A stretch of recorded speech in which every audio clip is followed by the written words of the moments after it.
Okay, चलिए।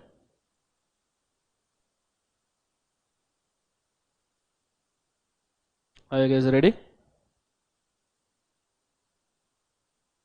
Live stream में फटाफट ज्वाइन हो जाओ, लिंक पाठवली मला.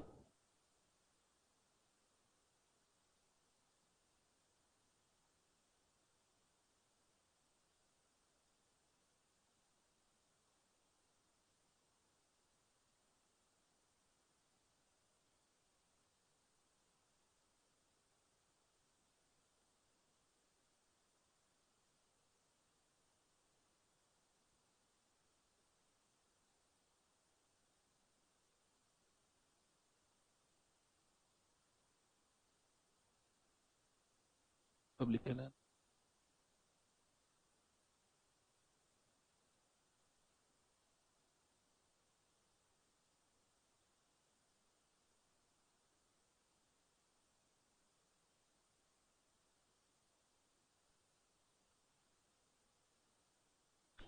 ओके, चलिए शुरू करते हैं. फोकस करना अच्छे तरीके से. Are you guys ready?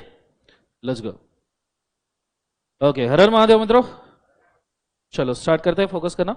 सबसे पहले आज का लेक्चर नंबर है 3 और आज हम जो करने वाले हैं that is very important. First half of the lecture के अंदर, आज का लेक्चर कैसे होगा पहले मेंशन कर दूं. First half of the lecture के अंदर हम कल जो डेफिनेशंस पढ़े थे या कल जो चैप्टर्स पढ़े थे उनका क्वेश्चन आंसर डिस्कशन करेंगे. पर उसके पहले हमको दो डेफिनेशन देखने हैं, that is government company and foreign company. कुछ एडिशनल डेफिनेशन भी है, जैसे लिस्टेड कंपनी का, मेंबर का डेफिनेशन, प्रमोटर का डेफिनेशन. ये हमने लास्ट डे कवर नहीं किए थे. आज ये हम ये क्वेश्चनियर के साथ कवर करेंगे. तो हम क्वेश्चनियर के भी डेफिनेशंस वो सारे कवर करेंगे जो डेफिनेशंस हमको इंपॉर्टेंट लगते हैं. क्योंकि सी 93 डेफिनेशंस है और 93 सारे के सारे तो इंपॉर्टेंट नहीं हो सकते. तो हमने कल जो पढ़े वो तो इंपॉर्टेंट है ही, आज जो पढ़ेंगे वो भी इंपॉर्टेंट है, ऊपर से क्वेश्चनियर पढ़ते वक्त जो हमको डेफिनेशंस आएंगे वो भी इंपॉर्टेंट हम मानेंगे. Is it very clear? So ये चीज को आपने अच्छे से याद रखना. आज हम शुरुआत करने वाले हैं रादर हमारे बचे हुए डेफिनेशन से जो टाइप्स ऑफ कंपनी में कल हमने देखे थे. थोड़ा सा 1 मिनट के लिए रिवीजन पहले कर लेते हैं, उसके बाद में आगे बढ़ेंगे. Are you guys ready? Let's go. अच्छा, एक और चीज है. आज आपके गूगल ड्राइव के कंटेंट रेडी हो जाएंगे, वहां पे सब चीजें अपलोड होगी. एक और एडिशनल चीज वहां पे अपलोड होगी. मैंने सारी चीजों का रेगुलर बैच के साथ रिवीजन बना के रखा है, 5-5 10-10 मिनट के ऑडियोज, और वो लेक्चर वाइज नंबर है पर उसके अंदर सेक्शन नंबर्स और टॉपिक के नाम लिखे हुए हैं. सारे ऑडियो रिविजन्स मैं वहां पे अपलोड करके रख दूंगा. ठीक है, विद द रेगुलर बैच उसको आराम से रिकॉर्ड किया गया है, सो आप उसको आसानी से सुन सकते हो. तो वो भी आपके गूगल ड्राइव के ऊपर अवेलेबल रहेगा, सारे के सारे audio revisions. Is it very clear? साथ में हमने जो टेस्ट पेपर्स लिए थे, see as it is a fast track batch, हमको कुछ जगह पे समय सेव करना जरूरी है. तो हम राइटिंग में समय सेव कर रहे हैं, ऑडियो रिवीजन डेली नहीं कर पाएंगे तो हम उसका समय सेव कर रहे हैं. साथ में टेस्ट सीरीज कंडक्ट करना थोड़ा सा मुश्किल है, तो हम प्रैक्टिस के ऊपर ज्यादा ध्यान देंगे. टेस्ट पेपर्स में आपको विद मॉडल आंसर्स प्रोवाइड करके रखूंगा जो आपके गूगल ड्राइव के ऊपर होंगे. Is it very clear? तो ये चीजों के ऊपर समय सेव कर सकते हैं अपन, वो गूगल ड्राइव के ऊपर प्रोवाइड कर देंगे. समझ में आ रहा है पक्का? चलो आज हम जा रहे हैं नेक्स्ट डेफिनेशन. पहले मुझे कल का मेमोरी टेक्निक बताओ. हम कल देख रहे थे टाइप्स ऑफ कंपनीज, याद है सबको? बोलो हाँ है ना. टाइप्स ऑफ कंपनीज के अंदर सबसे पहले हमारा मेमोरी टेक्निक क्या था? बोलो एक बार. आय ला मेरी काऊ. आय पर से इनकॉर्पोरेशन, ला पर से लाइबिलिटी, मेरी पर से मेंबरशिप, सी पर से कंट्रोल, ओ पर से ओनरशिप और ओ पर से ऑब्जेक्ट, डब्ल्यू पर से वर्किंग. इनकॉर्पोरेशन में कितने थे? बोले एक बार जो से 3. कौन कौन से? Chartered, statutory, registered. ला पर से लाइबिलिटी में अनलिमिटेड, लिमिटेड. लिमिटेड में भी हमने कितने देखे थे? 2. कौन कौन सा? Limited by share capital, limited by guarantee. Can you tell me the definition के सेक्शन नंबर? अनलिमिटेड का क्या है? 2 सबसेक्शन नंबर 92. गारंटी कंपनी का क्या है? Company with the guarantee 221 and company with the share capital का सेक्शन क्या है? 222. ठीक है. फिर मेरी पर से क्या था? मेंबरशिप. मेंबरशिप में कौन कौन सा? OPC, private, public, small. याद है? ओपीसी का आप डेफिनेशन सेक्शन बोल सकते हो. 2 सबसेक्शन कौन सा? 62. उसके बाद में प्राइवेट का सेक्शन नंबर कौन सा है? 268. उसके बाद में पब्लिक का सेक्शन 271 एंड स्मॉल कंपनी का सेक्शन नंबर कौन सा है? 285. मुझे वो वाला रेंज भी बोल दीजिए कल जो मैंने आपको बहुत इंपॉर्टेंट करके मार्क करके दिया था. 267 किसका है? Previous company law. 268 किसका है? Private company. 269 किसका है? प्रमोटर. आज हम उसको देखेंगे. 270 किसका है? Prospectus 271 public company and 272 public financial institution. आज हम पीएफआई की भी डेफिनेशन देखेंगे। Is it very clear? साथ में 277 कल हमने देखा था, किसका था बोले एक बार, रिलेटिव। फिर उसके बाद में हम कंट्रोल के ऊपर चले गए थे। कंट्रोल में हमने कंपनी कौन कौन सी देखी थी? Holding, subsidiary, associate, sister concern. याद है सबको? बोला है ना। होल्डिंग का सेक्शन कौन सा है? एच से डेफिनेशन शुरू होता है। कहां से सेक्शन है बोल सकते हो? 2 सबसेक्शन नंबर 46, 40 वाली रेंज में। Is it very clear? कल मैंने आपको बोला था 40 की रेंज में सबसे पहले आएगा फॉरेन कंपनी 242 में, 245 में कौन सा कंपनी? गवर्नमेंट, एंड 246 में होल्डिंग। इसके साथ financial statement and financial year भी मैंने बोला था कि फाइनेंशियल स्टेटमेंट 240 में आएगा एंड फाइनेंशियल ईयर 241 में। याद है सबको बच्चों? बोलो यस और नो। ये होने के बाद में हमने अगला चीज देखना था, दैट इज होल्डिंग। सब्सिडरी का डेफिनेशन कौन सा सेक्शन में? Can you tell me? Small company के साथ मैंने बताया था। स्मॉल का डेफिनेशन कहां है बोलो? 285। तो सब्सिडरी कहां होगा? तो section bar 287। Is it very clear? तो सब्सिडरी कहां होगा? 287। समझ में आ रहा है? अल्फाबेटिकल ऑर्डर में सब कुछ अरेंज है। कल का लेक्चर अगर आपने मिस किया है तो मैं डेफिनेशन कौन से रेंज में बोल रहा हूं वो आपको समझ में नहीं आएगा। हाँ, मैं लाइव स्ट्रीम में भी बोलना चाहता हूं, कल का लेक्चर आपने मिस किया है तो आपको डेफिनेशन कैसे याद करवाए वो नहीं समझ आएगा। तो कल का लेक्चर कृपया मिस ना करें, उसको देखे। ठीक है, चलो ये हो गया होल्डिंग सब्सिडी। एसोसिएट का सेक्शन कौन सा है? 26 ए पर से डेफिनेशन शुरू होता है, अल्फाबेटिकल ऑर्डर में है। 2 सबसेक्शन कौन सा है? 6। Is it very clear? और ये होने के बाद हम आगे बढ़ गए थे। अगली चीज जो आज हमको देखनी है that is companies as per ownership. Companies as per क्या है बोले एक बार? ओनरशिप। ओनरशिप के बाद हम ऑब्जेक्ट पे जाएंगे, ऑब्जेक्ट के बाद में वर्किंग पे जाएंगे। तो आज आपका टाइप्स ऑफ कंपनीज कंप्लीट हो जाएगा। लेट्स गो, स्टार्ट करते हैं। फोकस करना बहुत अच्छे तरीके से। Are you guys ready? सबसे पहले मैं आपको लेके जा रहा हूं गवर्नमेंट कंपनी के डेफिनेशन के ऊपर। सब जन रेडी है? There is a definition of your government company। मैं चाहूंगा एक बार मन के मन में, जैसे हर रोज आप रीड करते हो, मन में रीड करो, फिर उसके बाद में इसको डिफाइन करने का काम मैं करूंगा। गो फॉर इट फर्स्ट।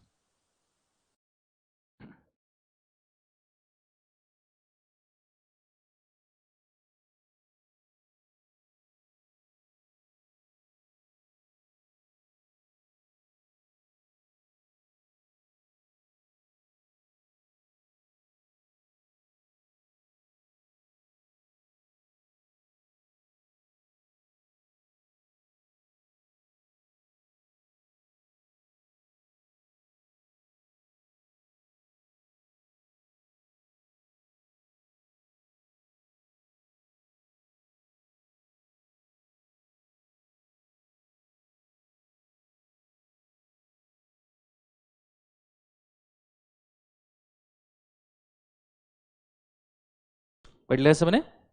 जोर से बोलिए यस और नो। चलो, अब गवर्नमेंट कंपनी में आपको समझा तो सकता हूं बहुत आसानी से, पर मैं इसको थोड़ा कंपैरेटिव लेवल पे ले रहा हूं।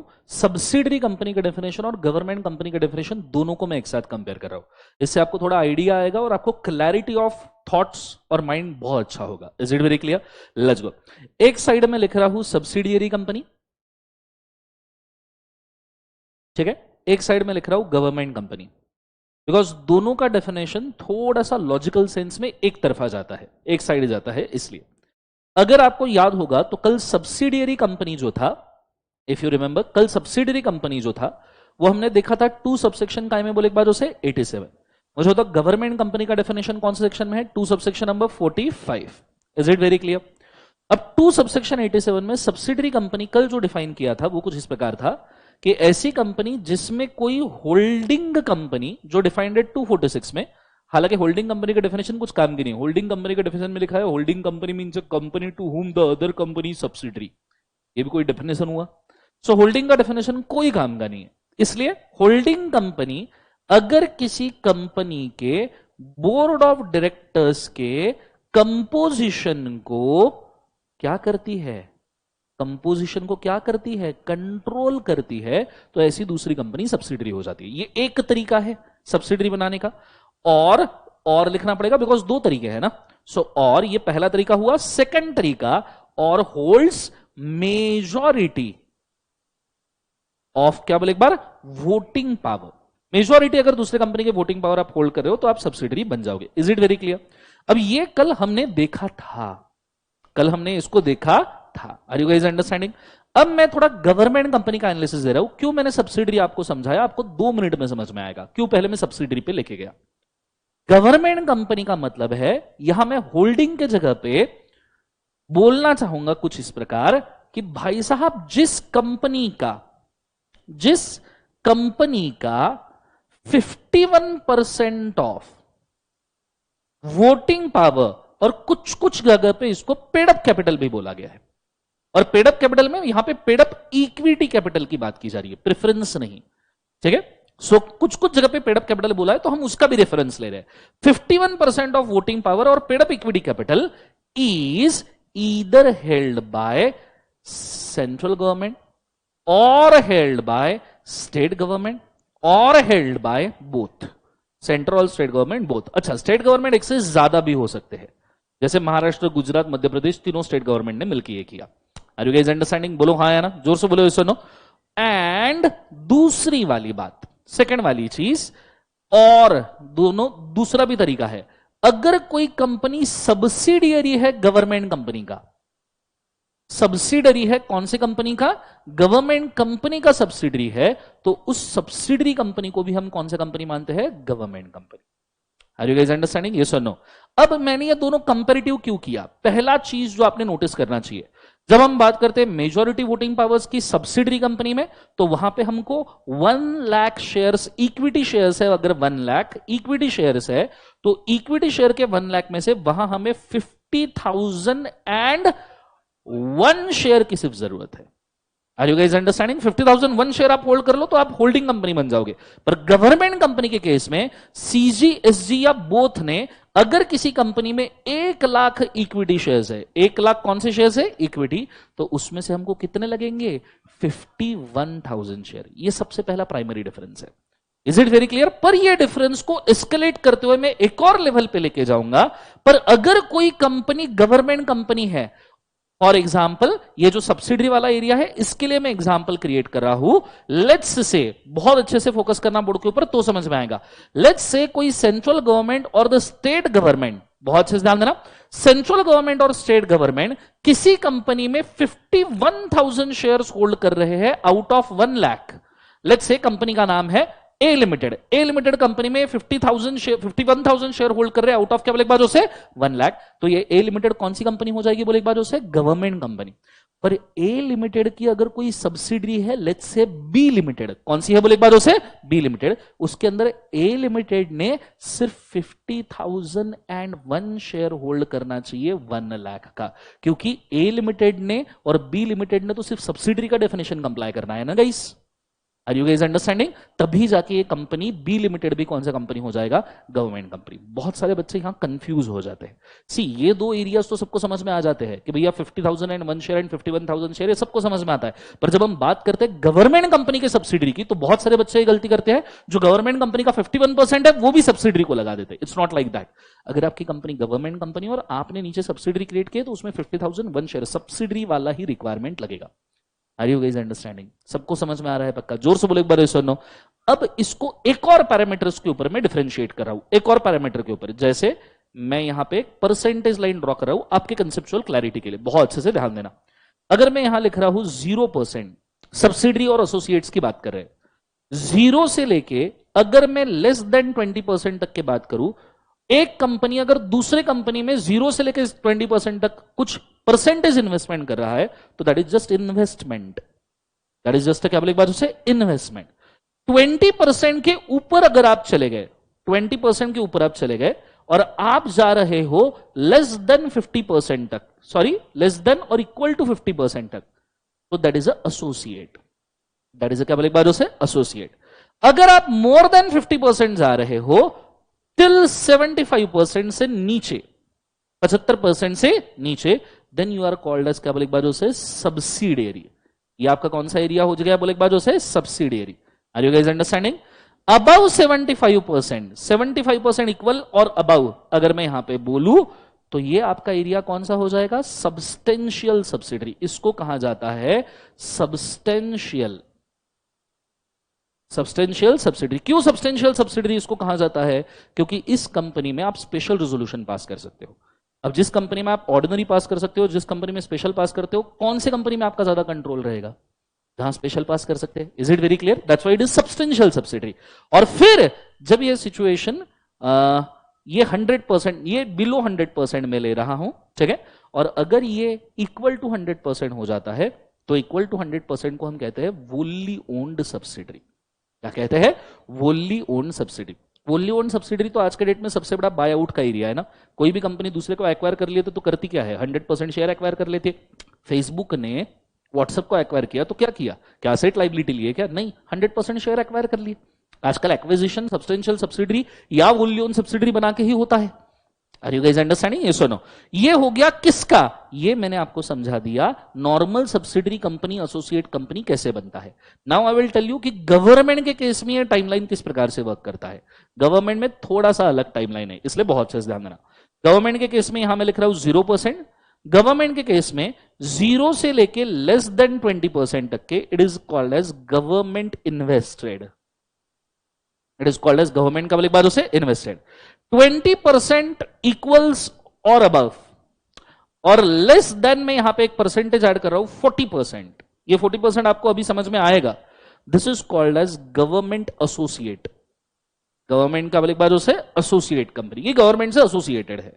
40% एंड अबव, 40% इक्वल और अबव, और अगर मैं इसको लेके जाऊं टिल लेस देन 51% तक, क्योंकि हमारा तो सब्सिडी का डेफिनेशन 51, गवर्नमेंट कंपनी का डेफिनेशन 51% से है ना, तो इसे कहा जाता है guys PSU, public sector undertakings. आपने पीएसयू सुना होगा।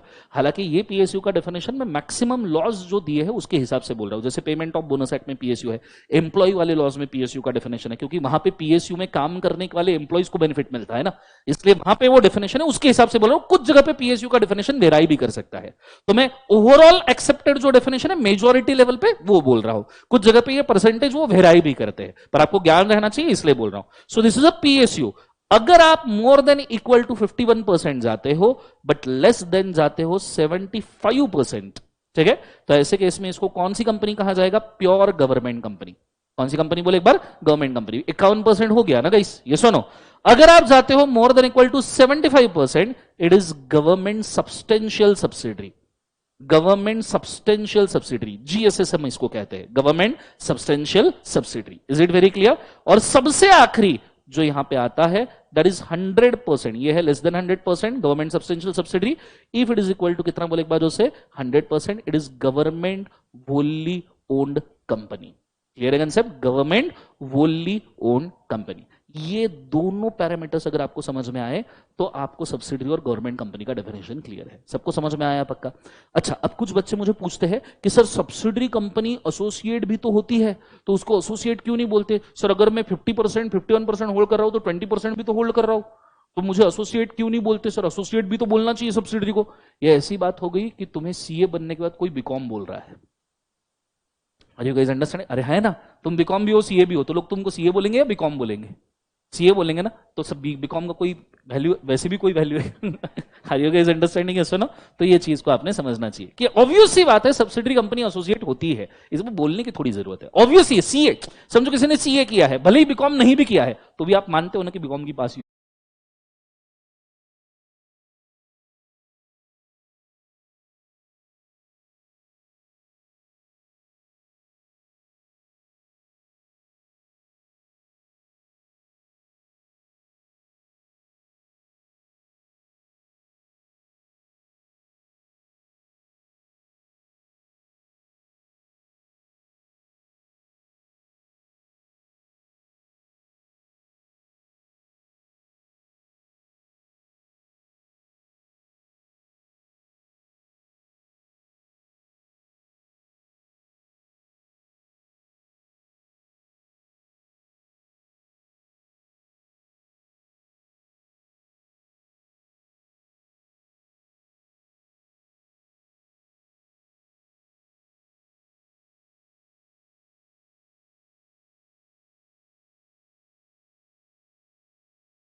Hello hello hello.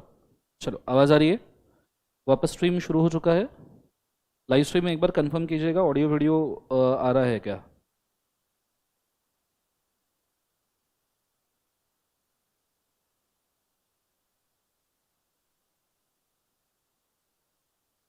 Audio video ठीक से आ रहा है क्या? कृपया एक बार मुझे लाइव स्ट्रीम में बोलिएगा।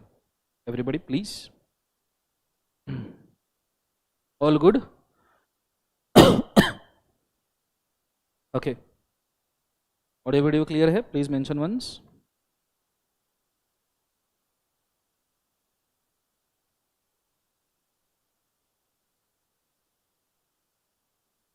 Everybody.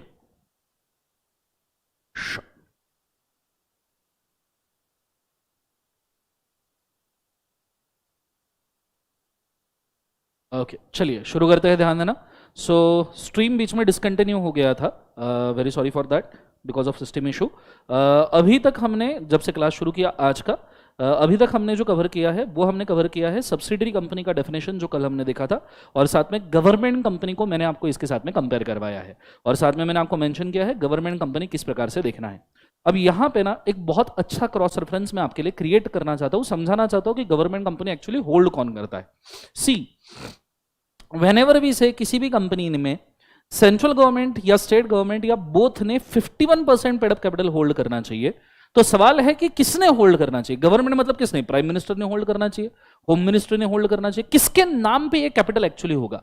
Central government, I know it's an entity, but ये एंटिटी में कल जैसे मैंने आपको बोला था, फर्स्ट डे लेक्चर में मैंने आपको बोला था कि there are 53 departments, 53 ministries and 98 departments. याद आ रहा है सबको? बोलो हाँ है ना? तो ऐसे सिचुएशन में सवाल उठता है कि किसने होल्ड करना चाहिए? असिस्टेंट, किसने होल्ड करना चाहिए? तो इसका आंसर मैं आपको देना चाहूंगा, बोर्ड के ऊपर बहुत अच्छे तरीके से ध्यान दीजिएगा। सो अगर आप सवाल पूछते हो कि किसने होल्ड करना चाहिए, तो this is the answer, the president of India.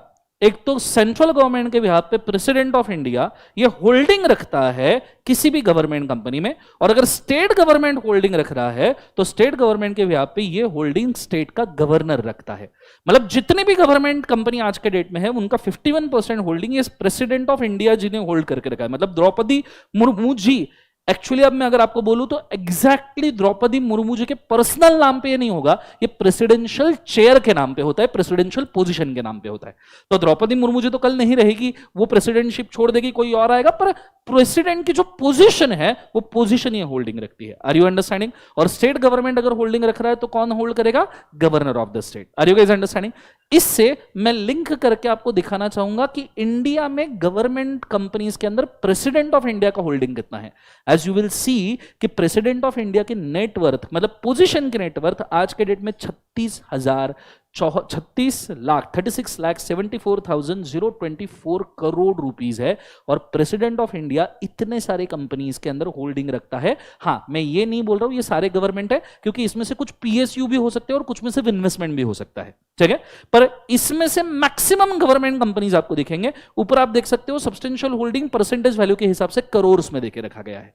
Is it very clear? Yes और नो? तो इतने कंपनी 72 73 कंपनीज है जिसमें प्रेसिडेंट ऑफ इंडिया, 75 कंपनीज है जिसमें प्रेसिडेंट ऑफ इंडिया आज के डेट में होल्ड करते हैं।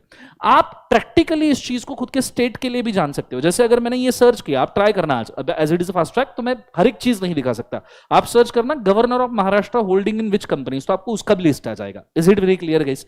तो मुझे एक बात बताओ, गवर्नमेंट कंपनी के नाम पे जो 51% होल्डिंग रहता है वो एक्चुअली गवर्नमेंट के नाम पे रहता है या किसके नाम पे रहता है? President. Is it very clear? और मैंने आपको लिस्ट भी दिखा दिया। अब मैं आपको एक बहुत अच्छी चीज लिंक करवा रहा हूं, बहुत ही ज्यादा अच्छी, इससे आप ये सेक्शन भूल ही नहीं पाओगे। मैं स्ट्रेट अवे, अभी आपको थोड़ा ऑड लगेगा, वियर्ड लगेगा, पर मैं पहले ही बोलूं, मैं स्ट्रेट अवे जंप कर रहा हूं, बहुत जरूरत है इस चीज की, आप एंड में समझ जाओगे। मैं स्ट्रेट अवे जंप कर रहा हूं चैप्टर नंबर 7 में। चैप्टर नंबर 7 में there is one section called 113। There is one section number called as, कब एक बार 113, और उस 113 सेक्शन के अंदर regular module we are going for chapter number 7 management and administration. अब प्रेसिडेंट, सवाल उठता है कि प्रेसिडेंट ऑफ इंडिया अगर किसी कंपनी में होल्डिंग रखते हैं तो क्या वो कंपनी की जनरल मीटिंग अटेंड करने जाएंगे? क्या वो कंपनी में वोटिंग करने जाएंगे? क्या द्रौपदी मुर्मू जी इन 75 कंपनी की हर एक कंपनी की एजीएम अटेंड करने जाएगी? नहीं। तो चैप्टर 7 में एक सेक्शन डाला गया है गवर्नमेंट कंपनी के हिसाब से और प्रेसिडेंशियल होल्डिंग के हिसाब से, और वो है 113। 113 का नाम पढ़िए आप एक बार, ठीक है? क्या है? Representation, sorry my mistake, 112 president का है और 113 किसका है? कॉर्पोरेशन का। सो 112 का एक बार नाम पढ़े, क्या है बोले एक बार? Representation of a president and governors in India. Are you guys understanding? Yes और नो? और इस सेक्शन में क्या बोला गया है? सब जन साथ साथ में पढ़ेंगे इसको, रेडी? सब जनों को समझ में आएगा। 1 2 3 बोलो, क्या है? If a president of India और a governor of the state is a member of the company, मतलब इक्विटी शेयर होल्डर है, नीचे ही may authorize such a person as he may think fit to act his representative at any general meeting or class meeting of the company. Are you guys understanding? मतलब 112 में president और governor के position को right दिया है कि वो खुद तो जाके बैठ नहीं सकते ना, तो किसी को भी रिप्रेजेंटेटिव भेज सकते हैं। और याद रखना, ये रिप्रेजेंटेटिव प्रॉक्सी नहीं है, ये रिप्रेजेंटेटिव को मेंबर माना जाता है। तो अगर हो सकता है आपको प्रॉक्सी के बारे में पता ना होगा, प्रॉक्सी को कुछ रिस्ट्रिक्शन होते हैं। प्रॉक्सी कोरम में काउंट नहीं होता, वोटिंग वगैरह नहीं ले सकता, पर ये रिप्रेजेंटेटिव के ऊपर वो रिस्ट्रिक्शन नहीं होते। ये मेंबर के कोरम में काउंट होता है, ये खुद पोल पे, शो ऑफ हैंड्स, हर चीज जो मेंबर कर सकता है ये रिप्रेजेंटेटिव कर सकता है। Are you guys understanding? ये सुनो, तो एक क्रॉस लिंकिंग हो गया 2 सबसेक्शन 87 सब्सिडरी का, 2 सबसेक्शन 45 गवर्नमेंट कंपनी का, read with section number 112। Are you guys understanding? अब आप देखो कितना प्यारा सवाल बन सकता है सिर्फ एक गवर्नमेंट कंपनी की डेफिनेशन एंड 112 के ऊपर, एजीएम का। Are you guys understanding? ये सुनो, और ऐसे सवाल आज के डेट में इंस्टीट्यूट के हॉट फेवरेट है। उनको ये पता चलना चाहिए कि तुम्हें चीजें लॉजिकली भी और नॉलेज पॉइंट ऑफ व्यू भी सही तरीके से समझ में आई है। Are you guys understanding? ये सुनो, तो ये चीज को आपने याद रखना। यहां तक आइडिया क्लियर है? तो नीचे नोट डाल के रखिए जो मैं बोल रहा हूं। The holdings under the government company, the holdings under the government company, the holdings under the government company are invested in the name of president. Holdings under the government company are invested in the name of president, are invested in the name of president on behalf of central government, on behalf of central government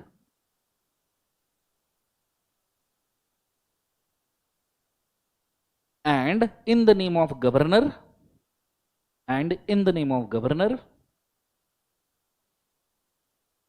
and in the name of governor on behalf of state government, on behalf of state government।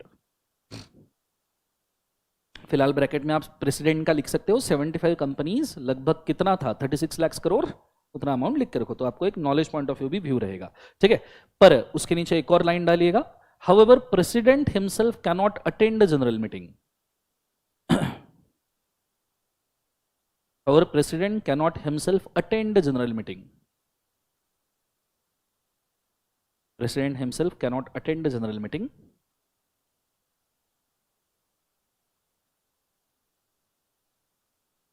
President खुद general meeting attend कर नहीं सकते, that's why he send representatives. Cannot attend the general meeting, that's why he send representatives.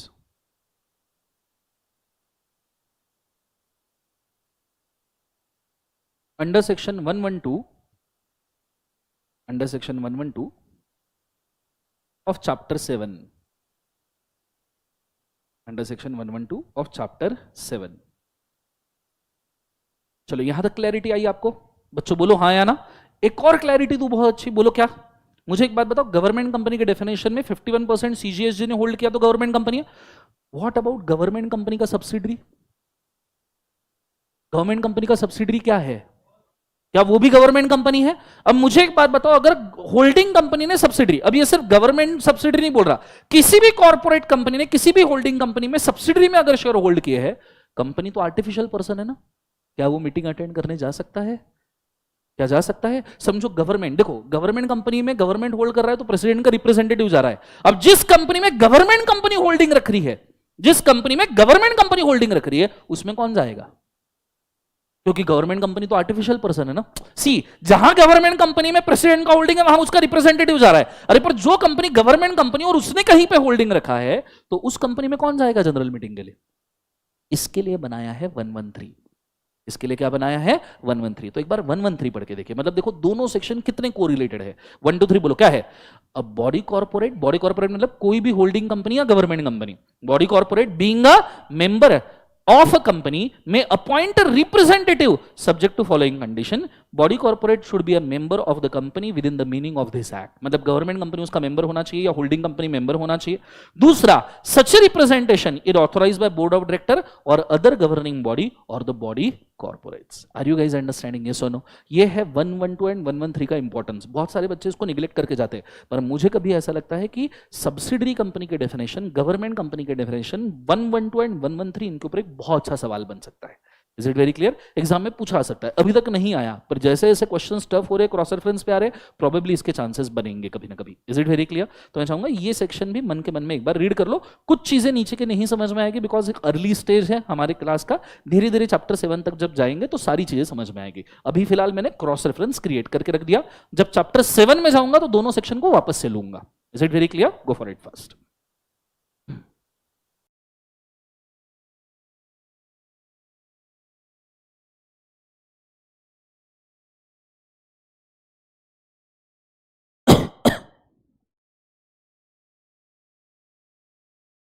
सिर्फ equity share नहीं, debentures के लिए भी power देके रखा है, डेट इंस्ट्रूमेंट्स के लिए।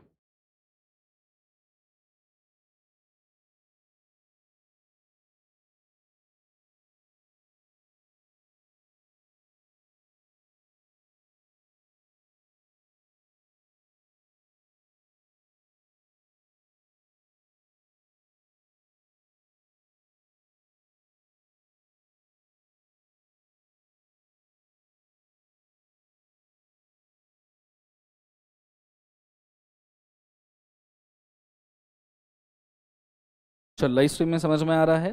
प्लीज बोलिएगा कंफर्म करके।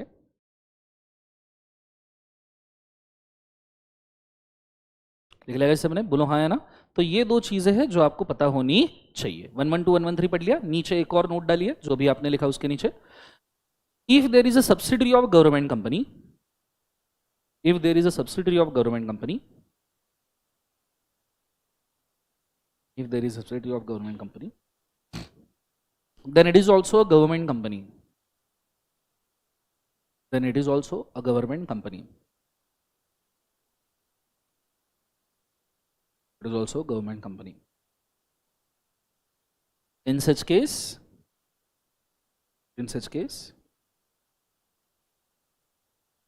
government company can appoint a representative, government company can appoint a representative appoint a representative over a subsidiary company, over a subsidiary company for voting and representation, for voting and representation.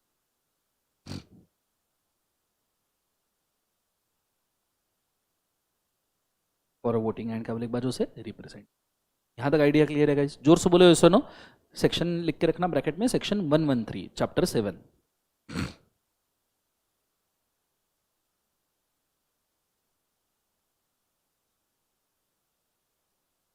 Section number 113 chapter number कौन सा बोले एक बार उसे? 7। Conceptually clear है guys सबको? जोर से बोले एक बार सुनो। बोलो हाँ या ना? चलो, अब यहाँ पे गवर्नमेंट कंपनी का डेफिनेशन हमारा होता है क्या बोले एक बार? खत्म।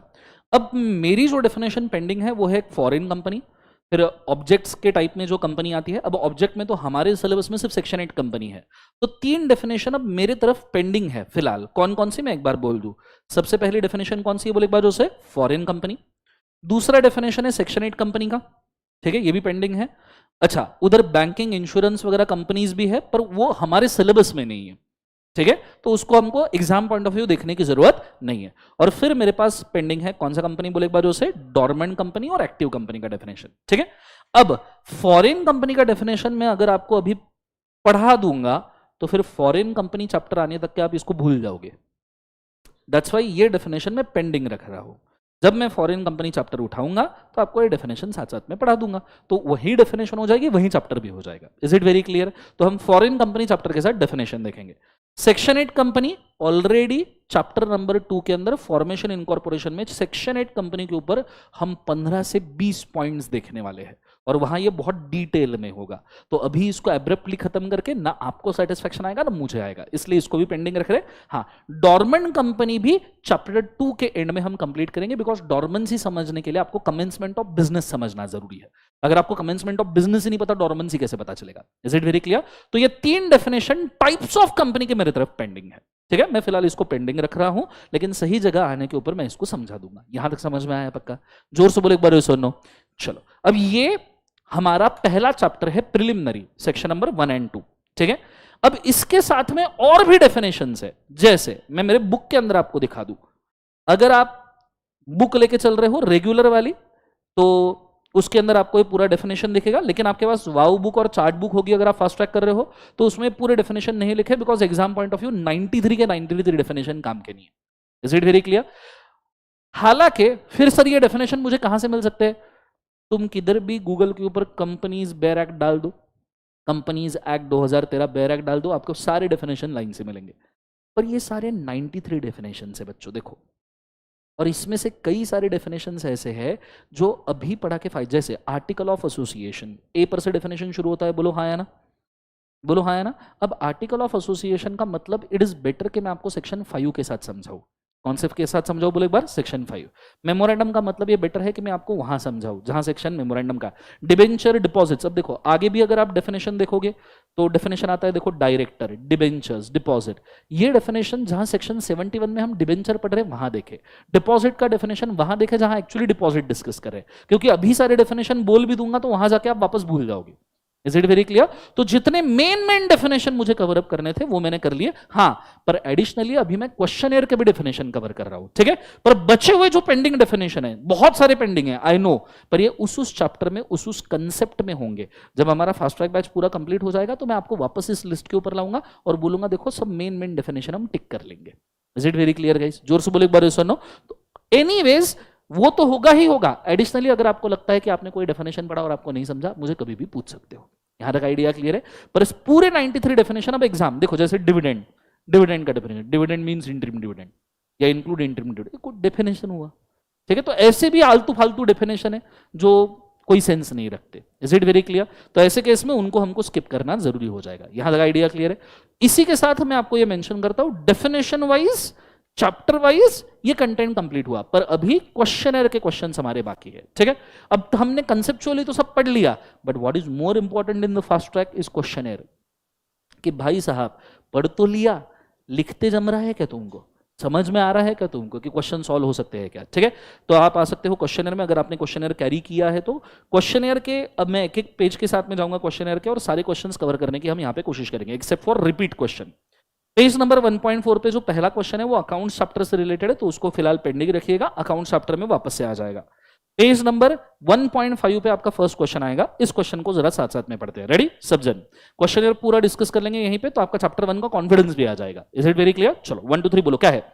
व्हाट इज मेंट बाय, कौन सा कंपनी बोले एक बार, जो से गारंटी कंपनी। गारंटी कंपनी का मतलब क्या है? State the similarities and dissimilarities between a guarantee company and company having a share capital. क्या आप लिख सकते हो ये? बोलो हाँ है ना? अब गारंटी कंपनी के लिए नीचे देखो डेफिनेशन दिया है, इसको एक बार रीड कर ले। हालांकि हमने इसको कंसेप्चुअली समझा है, डेफिनेशन वाइज रीड कर लो। 1 2 3 बोलो क्या है? The type of companies usually does not have share capital or shareholder. Instead, it has a members who act as a guarantor and who give an undertaking of a nominal amount in the event of winding up of the company. Is it very clear? ये लिख सकते हो आप? बोलो हाँ या ना? Easy language है, सिंपल है, और ये इंस्टीट्यूट का ही आंसर है। मैंने मेरे मन से लैंग्वेज नहीं लगाया, इंस्टीट्यूट ने कहीं मॉड्यूल वगैरह में आंसर दिया, उसके हिसाब से मैंने मेंशन किया है। Is it very clear? दूसरा, similarities and dissimilarity between guarantee and share capital company. पहली सिमिलैरिटी, दोनों लिमिटेड कंपनी है।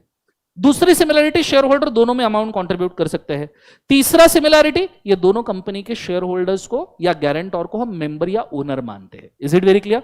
डिससिमिलैरिटी इसके फॉर्म में तो बहुत है कि भैया यहां शेयर सर्टिफिकेट होता है, यहां गारंटी सर्टिफिकेट होता है, यहां आपको शेयर होल्ड करने के लिए substantial number of paid up capital, unpaid capital, calls in arrear, advance call, ये सब डिवीजन होगा। इधर वो ऐसा डिवीजन होगा क्या? नहीं, यहां पैसा पहले लाना पड़ता है, यहां पैसा बाद में लाना पड़ता है। Are you guys understanding?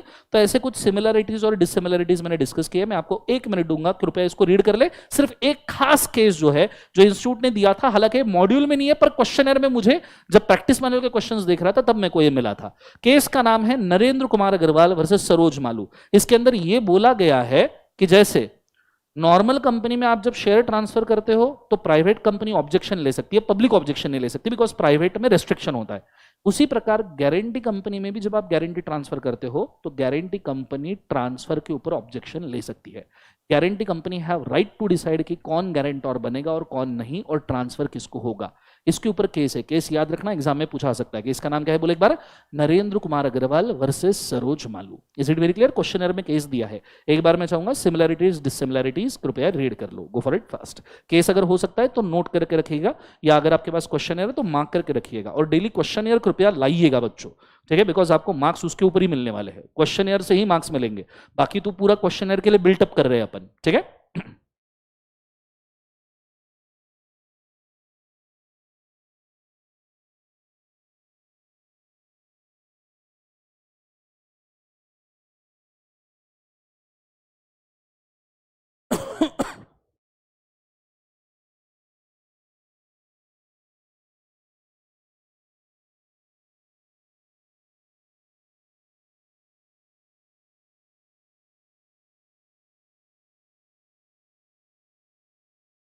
अब हालांकि शेयर कैपिटल गारंटी कंपनी का जो डिफरेंस है वो टेबल फॉर्म में भी लिख सकते हो, जो मैंने वाउ बुक में भी दिया है। अब वाउ बुक में देखो तो टेबल फॉर्म में शेयर कैपिटल और गारंटी कंपनी का डिफरेंस दिया होगा मैंने, है। पेज नंबर कौन सा है वाउ बुक का, बोलो। 1.4 पे दिया है, इफ यू वांट टू सी।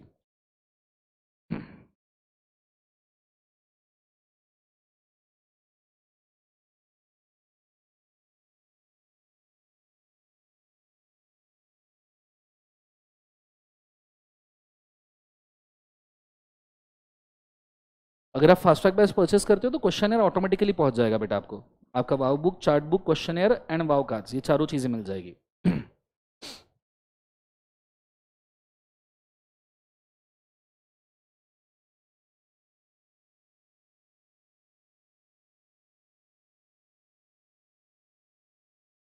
चलो रीड कर लिया सबने? समझ में आ रहा है कैसे लिखना है? Is it? ये सुनो, अब ये तो सिंपल सिंपल डायरेक्ट क्वेश्चन था, इसलिए इसके अंदर कोई दिक्कत नहीं था। आगे केस स्टडीज आएंगे तो थोड़ा अलर्ट रहिएगा। आगे बढ़ू मैं इसके ऊपर। चलो ये हो गया आपका फर्स्ट क्वेश्चन, ठीक है। क्वेश्चंस भी काउंट करते जाइए तो पता रहेगा कितने देखे हमने। नेक्स्ट वाला है फ्री रिजर्व्स का डेफिनेशन। फ्री रिजर्व्स का डेफिनेशन ये बेसिकली एफ पर से डेफिनेशन है, कहाँ आ सकता है? फॉरेन कंपनी 242 में है। फ्री रिजर्व्स 2 सबसेक्शन 43, ठीक है। फॉरेन कंपनी के इमीडिएटली बाद। फ्री रिजर्व्स का डेफिनेशन ये नॉर्मली डिविडेंड चैप्टर में आपके काम में आएगा, बिकॉज डिविडेंड डिस्ट्रीब्यूशन के लिए बहुत जरूरी होता है, ठीक है। फिर भी पढ़ लेते हैं एक बार। रेडी? फ्री रिजर्व, सब जन बोलेंगे 1 2 3 बोलो, क्या है? Free reserves means such reserves which as per the latest audited balance sheet of the company are available for distribution as a dividend provided any amount representing unutilized unrealized gain notional gain revaluation of the asset, इसे हम free reserve नहीं मानते।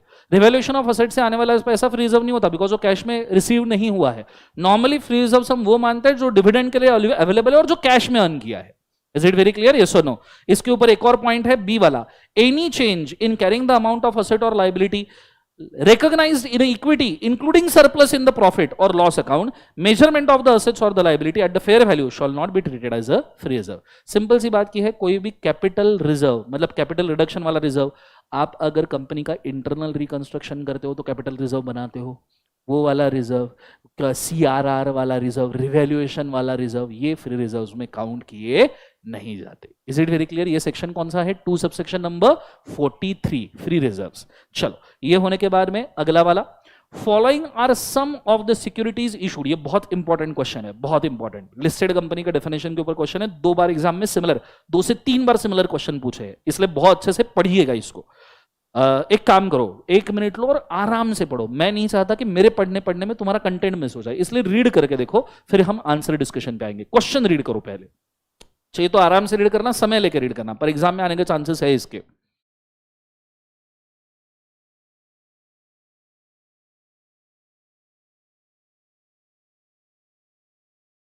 कुछ words में mark कर रहा हूं, उनके ऊपर स्ट्रेस करना।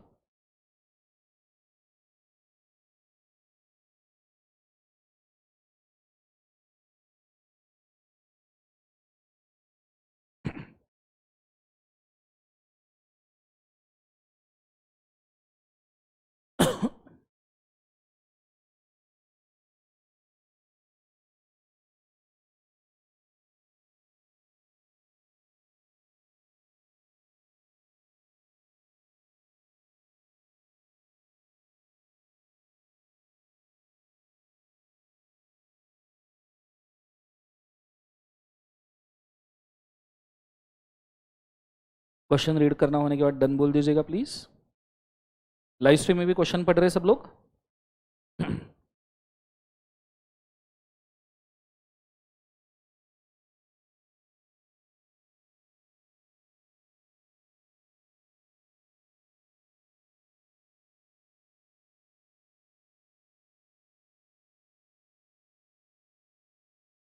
राइट साइड का कॉलम बहुत ज़्यादा कंफ्यूजन करने के लिए दिया गया है, ज़्यादा उसकी तरफ ध्यान देने की ज़रूरत नहीं है। वो सिर्फ मतलब जिसको थोड़ा भी लैक ऑफ नॉलेज है उसके लिए दिया है वो, कि बस तू सुन के कंफ्यूज हो जाओ, काइंड ऑफ।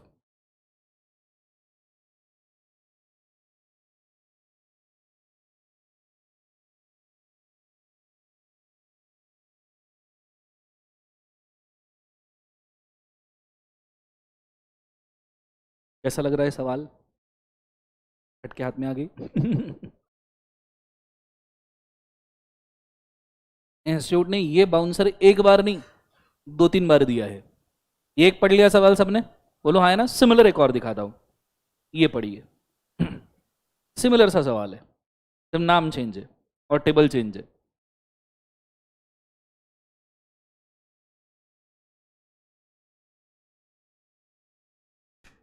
सिर्फ कुछ वर्ड पे फोकस करना।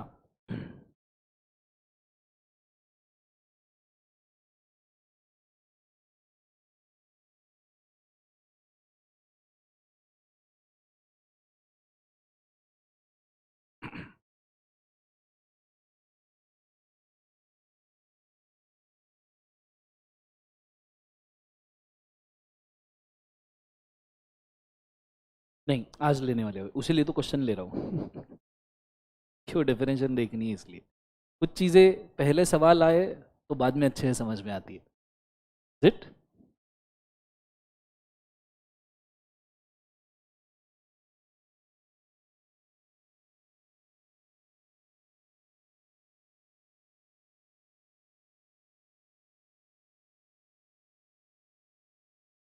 ऐसे में पढ़ लिया सबने? डन कर दीजिएगा पढ़ने के बाद प्लीज।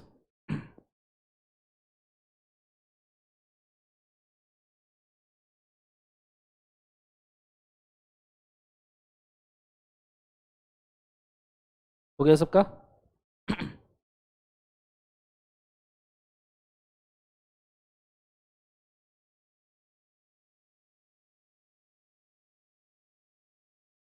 Everybody done? ओके। अब दोनों क्वेश्चन पढ़ लिए। देखो ये डेफिनेशन मैं आपको पहले भी समझा सकता था, पर आप उतने सीरियसली इसको समझते नहीं थे, ठीक है? तो कुछ चीजें जब दिमाग में तुम्हारे सवाल बनेगा ना तभी काम की होगी, ठीक है? तो अब मैं पहले समझा दूं लिस्टिंग रिक्वायरमेंट्स क्या होता है। इसको समझाने के लिए ना मुझे पहले आपको बहुत अच्छा सा अंडरस्टैंडिंग देना पड़ेगा कि what exactly the listing is. दिमाग में आपके जितने मिथ है उसको मुझे पहले क्लियर करना पड़ेगा। जब जब हम नॉर्मली कंपनी बनाते हैं, कोई भी कंपनी इनकॉर्पोरेट करते हैं, फर्स्ट थिंग तो आपने प्रैक्टिकली डिजिट्स देखे हैं कल परसों एमसीए के बुलेटिन के हिसाब से, और उसके अंदर यह लिखा गया था जो हमने डिजिट्स देखे कि भैया अगर आज के डेट में 17 लाख कंपनीज एग्जिस्टिंग है तो उसमें से लगभग 16 लाख कंपनीज प्राइवेट है और लगभग 70 से 80 हजार कंपनीज सिर्फ पब्लिक है। बोलो हाँ या ना? तो जब कभी भी कोई कंपनी बनाएगा तो सीधा पब्लिक कंपनी बनाने की सोचेगा या प्राइवेट कंपनी बनाने की सोचेगा? मैं भी अगर कंपनी बनाऊंगा या आप भी अगर कंपनी बनाओगे तो आप कौन सी कंपनी बनाने की कोशिश करोगे? प्राइवेट। तो जब कभी भी कंपनी इनकॉर्पोरेट होती है 95% ऑफ टाइम्स चांसेस ये होते हैं कि वो प्राइवेट होगी। अगर प्राइवेट कंपनी खुद का बिजनेस सक्सेसफुली रन करती है, बिजनेस सक्सेसफुली क्या होता है? रन होता है। तो ऐसे सिचुएशन में देखो, बिजनेस अगर अनसक्सेसफुल रहा तो ये प्राइवेट कंपनी वाइंड अप हो जाएगी। बोलो हाँ या ना? तो बात तो खत्म हो गई नहीं यहां पे। लेकिन अगर ये प्राइवेट कंपनी का बिजनेस सक्सेसफुल रहा तो ये प्राइवेट कंपनी सोचती है मैं एक्सपांशन करूं, और फिर वो जाके सोचती है कि मैं कौन सी कंपनी में कन्वर्ट हो जाऊं? बोले एक बार उसे public. So this is conversion to public. और मैं आपको एक बात बोलना चाहूंगा, सुनिएगा। ये 70,000 पब्लिक कंपनी जो कल हमने डिजिट देखा था ना गाइस, उसमें से भी लगभग 20 से 25,000 कंपनीज कन्वर्टेड कंपनीज है, मतलब ओरिजिनली पब्लिक नहीं बनी है। 25,000 कंपनीज अगर कन्वर्टेड, मतलब ओरिजिनल इंडिया में आज के डेट तक रजिस्टर्ड पब्लिक कंपनी सिर्फ 30 से 40,000 रजिस्टर्ड, मतलब बनते वक्त ही पब्लिक बनी। और वो भी कौन सी होगी बताओ? ये बड़े बड़े लोगों की जिनकी ऑलरेडी कोई दूसरी पब्लिक कंपनी लिस्टेड एग्जिस्टिंग है। अगर मैं रिलायंस इंडस्ट्रीज का मुकेश अंबानी हूं तो मैं बनाते वक्त प्राइवेट थोड़ी बनाऊंगा भाई। Are you guys understanding? Yes और नो? सो ये कंपनी का लाइफ है, पहले प्राइवेट बनती है, वो बहुत अच्छे से चलती है, जब वो अगर सक्सेसफुल रही तो वो कन्वर्जन काय में कर लेती है पब्लिक। अब जैसे ही पब्लिक में कन्वर्जन कर लेती है, लोग सोचते हैं पब्लिक बन गई मतलब listed. Please to understand, public company 7 members के साथ भी बन सकती है। पब्लिक बनते से ही ये जरूरी नहीं है इसके शेयर ट्रेडेबल हो जाएंगे। मुझे बताओ 70,000 कंपनीज आज के डेट में इंडिया में पब्लिक है, जिसमें से लिस्टेड सिर्फ 6,200 है जिसके शेयर्स आप ट्रेड करते हो। What about remaining 64,000 companies? इनके शेयर कोई ट्रेड नहीं करता है। बहुत सारे बच्चों के दिमाग में मिथ होता है, I know you are in the fast track और आपको ये क्लियर होगा, बट फिर भी एक बार मैं इसको बोल दूं, पब्लिक कंपनी बनने से आप ट्रेडेबल नहीं बन जाते हो, पब्लिक कंपनी बनने से आप ट्रांसफरेबल बन जाते हो। जो पहले ट्रांसफर के ऊपर प्राइवेट कंपनी में रिस्ट्रिक्शन था शेयर ट्रांसफर पे, अब वो रिस्ट्रिक्शन हट गया, अब आपके शेयर ट्रांसफर हो सकते हैं, पर अभी तक आप ट्रेडेबल नहीं हो, आप ट्रांसफरेबल हो चुके हो। ट्रेडेबल बनने में और समय है, तो आप ट्रेडेबल कब बनते हो? जब ये पब्लिक कंपनी का वैल्यू बढ़ाने की इच्छा होती है। इसके प्रमोटर्स को ऐसा लगता है यार कंपनी तो बन गई, बिजनेस भी चल रहा है, पर अब हमें हमारे शेयर की वैल्यू चाहिए, अभी हमें हमारा जो वैल्यू है एक्चुअल बिजनेस का वो चाहिए। अब बिजनेस का वैल्यू कैसे बन सकता है? शेयर वैल्यू से। और शेयर का वैल्यू कैसे बनेगा? डिमांड से। और डिमांड कैसे बनेगी? जब आप जाओगे पब्लिक इशू के लिए। So please do understand, public company बनना एंड पब्लिक इशू करना आर टू डिफरेंट थिंग्स। आप पब्लिक कंपनी तो बन जाओगे, पर जब आप आईपीओ लाओगे, इनिशियल पब्लिक ऑफर, तब एक चीज आपको कंपलसरी हो जाती है, वो है आपको खुद के शेयर डीमैट में कन्वर्ट करने पड़ते हैं। एक और चीज कंपलसरी हो जाती है कि आपको इन शेयर्स का ट्रेडिंग करना पड़ता है, और एक और चीज कंपलसरी हो जाती है, इन शेयर्स को ट्रेड करने के लिए आपको इन शेयर्स का लिस्टिंग करना पड़ता है। सो पब्लिक इशू के साथ ये 3 चीजें लग के आती है, public issue, dematerialisation, listing and trading.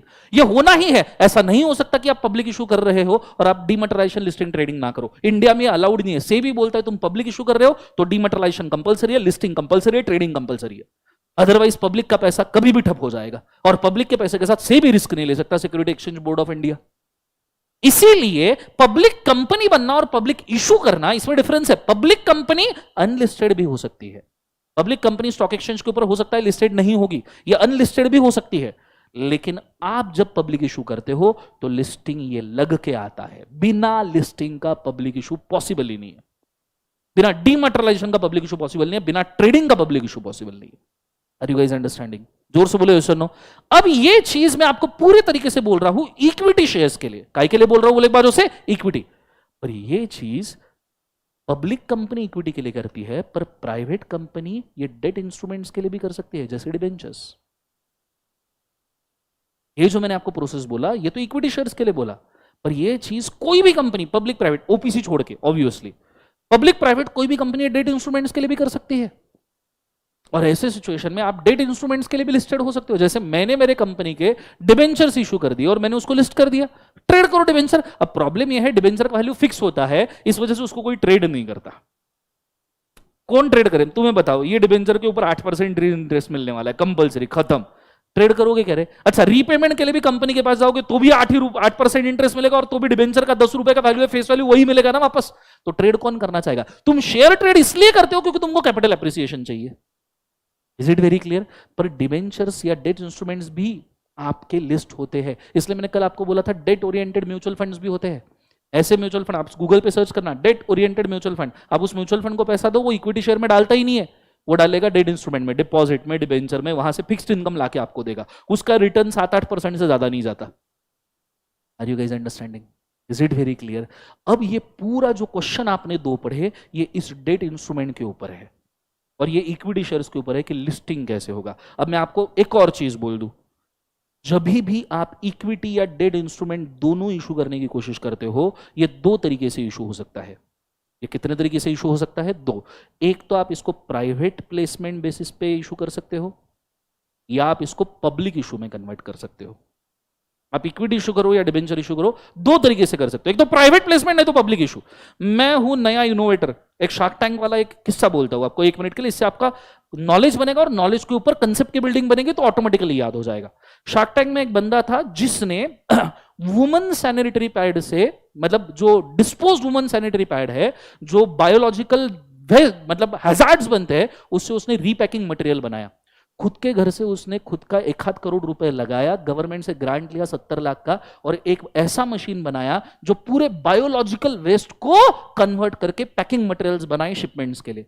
आपको पता है उस बंदे को शार्क टैंक के 5 जजेस मिल के फंडिंग करने के लिए रेडी थे, चेक लेके रेडी थे। तो सिर्फ बता अमाउंट कितना चाहिए। ऐसा आइडिया उसने लाया था। एपिसोड आपने देखना, कभी आपने सर्च करके देखना शार्क टैंक का एपिसोड, कई सारे बच्चों ने ये देखा भी होगा। अमेजिंग आइडिया, बंदे ने 3 साल इसके ऊपर दिए, 4 साल दिए, एक ऐसा मशीन बनाया, और वो मशीन पूरा का पूरा कन्वर्जन बनाता है। अब बायोलॉजिकल वेस्ट सारे लोग फेंक रहे हैं, इसने उसको प्रोडक्ट बना दिया पैकिंग मटेरियल के फॉर्म में। और हर एक कंपनी को सीएसआर एक्टिविटी पे खर्च करना पड़ता है। तो ये बंदा करता क्या है, ये भेजता है खुद के कंटेनर, सैनिटरी पैड या बायोलॉजिकल वेस्ट कलेक्शन के पूरे कंटेनर्स कंपनीज को लीज करता है, उसके ऊपर भी कंपनी से रेंट मांगता है। फॉर एग्जांपल, ये मेरा एक कंटेनर है, मैं भेज दूंगा, आप इसके अंदर सारी वेस्ट डालिए, पर ये कंटेनर का रेंटल है 700 रुपए पर डे, या कंटेनर का रेंटल है 500 रुपए पर डे, और कंपनी इसके लिए पैसा देने के लिए रेडी है, क्योंकि कंपनी को सीएसआर के ऊपर 2% वैसे भी स्पेंड करना है। तो कंपनी बताती है हमने सीएसआर कर दिया, वुमन प्रोटेक्शन कर दिया, बायोलॉजिकल हैजार्ड्स को हमने ठीक कर दिया। तो उसका इतना जबरदस्त वेंचर बेचा गया, इतना जबरदस्त फंडिंग मिला, उसको ब्लैंक चेक लिख के देने के लिए रेडी थे। तो अमाउंट डाल दे, हम रेडी है। क्यों? क्योंकि सारे शार्क्स को यह पता था कि ये बंदा सीएसआर में भी क्वालिफाई हो रहा है, दूसरा ये नेचर को भी ठीक कर रहा है, तीसरा इसका प्रोडक्ट वेस्ट से कुछ अच्छा बनाने का आ रहा है, रिन्यूएबल चीज है।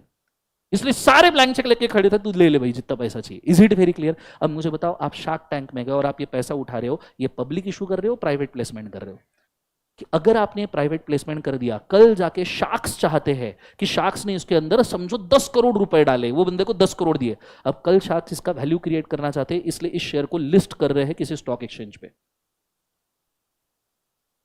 क्यों? क्योंकि शार्क्स कल इसको बेचना भी चाहेंगे ना। उन्होंने क्या इन्वेस्ट किया, खुद क्या मतलब बहुत अच्छा वेंचर इसलिए किया या पैसा कमाने के लिए किया? तो कल जाके जब लिस्ट करेंगे तो बेचना भी चाहेंगे ना भाई, बोलो हाँ है ना।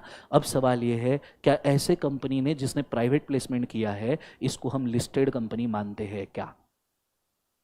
या हम जिसने सिर्फ पब्लिक इशू किया है उसको लिस्टेड मानेंगे? इसलिए मैंने आपको पहले बोला, पब्लिक इशू के साथ डीमैटेरियलाइजेशन, ट्रेडिंग और लिस्टिंग आता है, पर प्राइवेट प्लेसमेंट के साथ ये आना जरूरी नहीं है। भले ही वो प्राइवेट प्लेसमेंट हो, सॉरी, भले ही शेयर बाद में लिस्ट हो, उससे फर्क नहीं पड़ता, पर आपने इशू कौन सा किया था? Private placement. Are you guys understanding? Are you guys understanding? तो आपने शार्क टैंक को शेयर देना और पब्लिकली किसी को भी शेयर देना, दोनों में बहुत फर्क है। अब मैं चाहूंगा ये दोनों सवाल वापस से पढ़े, वापस से पढ़े। अब आपको सवालों की क्लैरिटी आएगी, फर्स्ट टाइम जिंदगी में आपको सवालों की क्लैरिटी आएगी कि भैया हमने जो पहले सवाल पढ़ा था और अभी जो सवाल पढ़ा उसमें फर्क क्या है।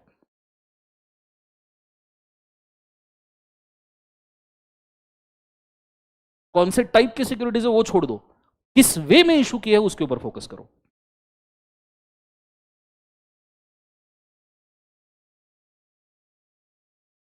और किसने किधर होल्डिंग किया उससे कोई फर्क नहीं पड़ता, सिर्फ वे ऑफ इशू मायने रख रहा है।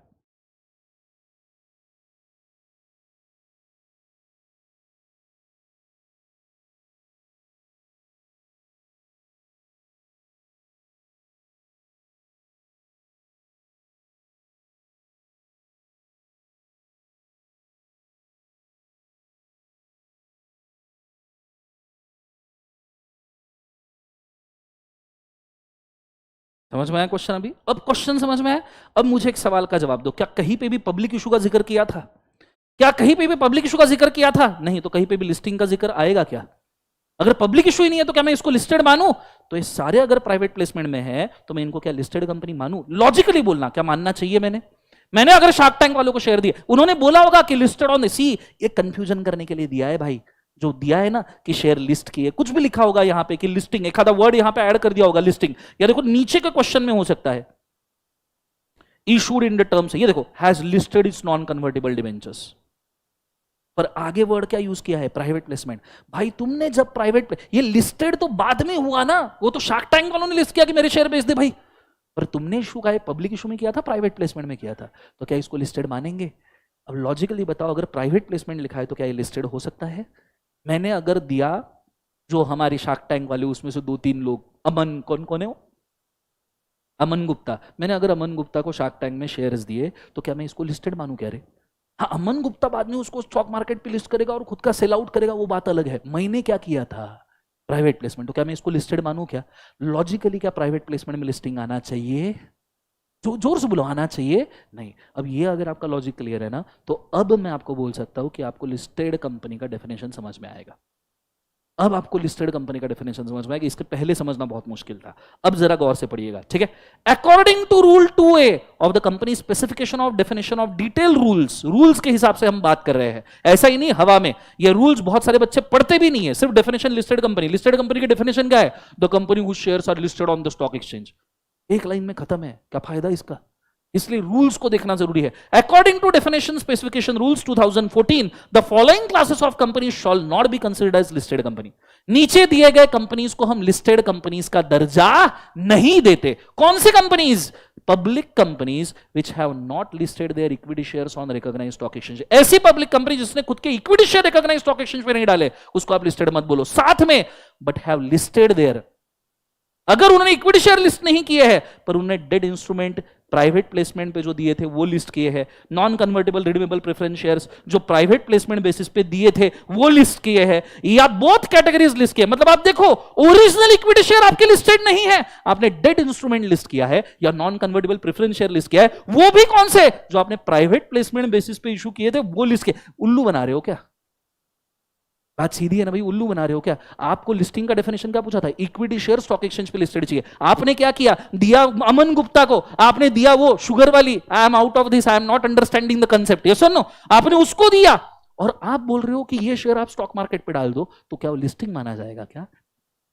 ये है क्लियर डेफिनेशन लिस्टिंग का। Is it very clear guys? समझ में आ रहा है? अब इसको याद करना, ठीक है, क्योंकि इसके ऊपर 2-3 सवाल है और मुझे ऐसा लगता है कभी भी टफ पेपर आएगा ना, वो आपको ये रूल पूछने ही वाले हैं। क्योंकि किसी, मुझे बताओ, अभी तक तुमने अगर पढ़ा भी होगा तो क्या तुमने ये रूल वाला सिचुएशन सुना होगा? ऐसा भी कोई केस बन रहा है और ये पूछा है, मन से नहीं लगा रहा हूं। आरटीपी 22, आरटीपी एमटीपी 22 का सवाल है। नीचे भी अगर आप दूसरा देखो तो नवंबर 22 में पूछा गया सवाल है। ऐसा नहीं है मनगढ़ंत केसेस बना रहे अपन। Is it very clear? सबको समझ में आ रहा है मैं क्या कह रहा हूं? जोर से बोले एक बार सुनो। तो ये दोनों क्वेश्चन बहुत इंपॉर्टेंट है। अब बात आती है इनके आंसर्स की, तो अब आप इनके आंसर्स पढ़ सकते हो एनालिसिस के साथ में क्या बोला है, ठीक है। पूरा का पूरा रीड कीजिएगा, अंडरस्टैंडिंग अच्छे से आएगा। Go for it fast.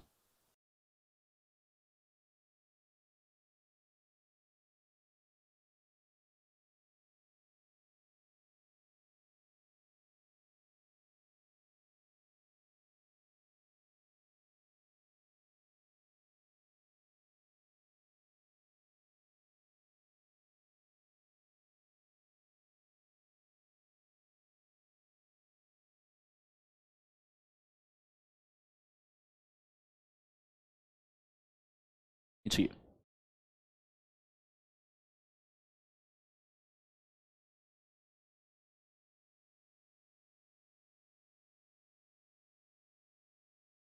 Live stream में सबको समझ में आएगा? कमेंट करके बोलिएगा प्लीज।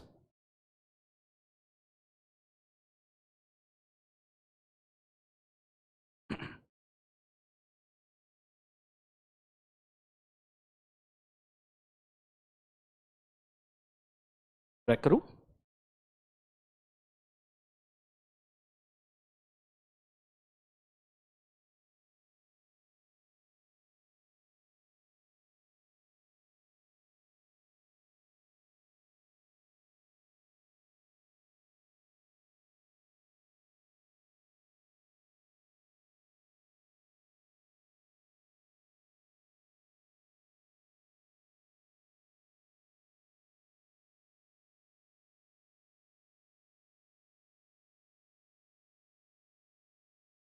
Which one?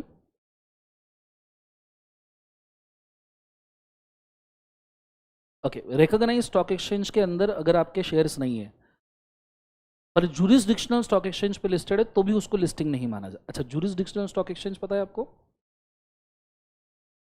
अच्छा ओके फाइन, ये क्वेरी आ सकता है, फाइन ओके। हाँ, इसलिए आपको समझना पड़ेगा स्टॉक एक्सचेंज क्या है, ठीक है। सी वाले पॉइंट का क्वेरी आया है सबका, मैं एक बार मेंशन कर दूं।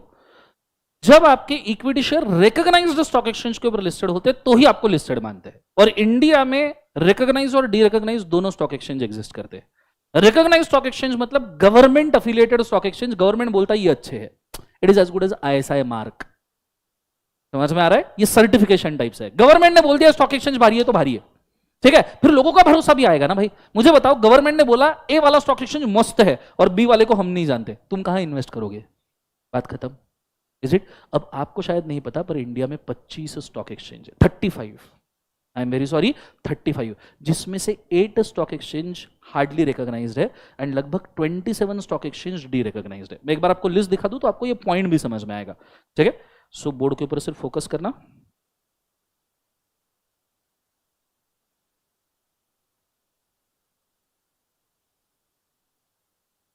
फोकस करना। List of exchanges India, SEBI के वेबसाइट के ऊपर ही स्ट्रेट अवे मिल जाएगा आपको। लिस्ट ऑफ स्टॉक एक्सचेंज,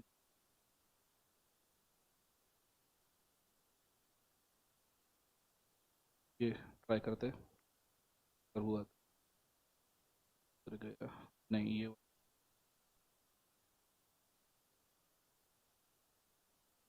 हाँ सी दिस, ये है SEBI security exchange board of India ने रिकॉग्नाइज डी रिकॉग्नाइज का डिफरेंस क्रिएट करके दिया है। See this list of stock exchange in India, पहला कौन सा है बोले एक बार, बीएससी। दूसरा Calcutta metropolitan multi commodity exchange, national stock exchange, Indian commodity exchange and national stock exchange of India. 7 he exchanges है जो परमानेंट और रिकॉग्नाइज्ड है, ठीक है, 7 ही है। और नीचे पूरे 27 ऐसे एक्सचेंजेस है जो डी रिकॉग्नाइज्ड है। 27 से 28, हाँ 28 एक्सचेंजेस सारे डी रिकॉग्नाइज पर ये एग्जिस्ट करते हैं। और इसमें आपको बेस्ट वाला बताओ, नंबर 13 पढ़ो, पुणे का भी स्टॉक एक्सचेंज एग्जिस्ट करता है। आपको इधर ये जो बिल्डिंग है ना, हालांकि मैं लाइव स्ट्रीम वालों को दिखा नहीं सकता, पर ये बिल्डिंग के पीछे के 2 गलियों में जाओ, आपको पुणे स्टॉक एक्सचेंज का हेड ऑफिस मिलेगा, सामने एक सांड लगा के रखा है उन्होंने। Is it very clear? वो पुणे स्टॉक एक्सचेंज, उसका trading member owner Pune stock exchange का फर्स्ट फ्लोर पे प्रेस्टीज पॉइंट पे एनजी राठी करके, ठीक है। तो ये भी ऐसे स्टॉक एक्सचेंज है, पर ये डी रिकॉग्नाइज्ड है। अब ये डी रिकॉग्नाइज्ड स्टॉक एक्सचेंज जो 28 है, इसके ऊपर अगर आपके इक्विटी शेयर लिस्टेड है तो आपको लिस्टेड नहीं माना जाता। मतलब आपने पुणे स्टॉक एक्सचेंज पे शेयर लिस्ट कर दिए, यू आर नॉट लिस्टेड। आपने गुवाहाटी स्टॉक एक्सचेंज या हैदराबाद स्टॉक एक्सचेंज, इनके ऊपर शेयर लिस्ट किए, यू आर नॉट लिस्टेड। पर आपने ऊपर के 7 स्टॉक एक्सचेंज के ऊपर किधर भी शेयर लिस्ट किए हैं तो ही हम आपको लिस्टेड मानते हैं, और वो भी इक्विटी शेयर, प्राइवेट प्लेसमेंट वाले प्रेफरेंस शेयर या डिबेंचर्स नहीं। अब समझ में आया पक्का? Is it very clear? Yes और नो? तो ये सी पॉइंट उससे कनेक्टेड है। अब वापस से चाहिए तो पढ़ो, go for it fast.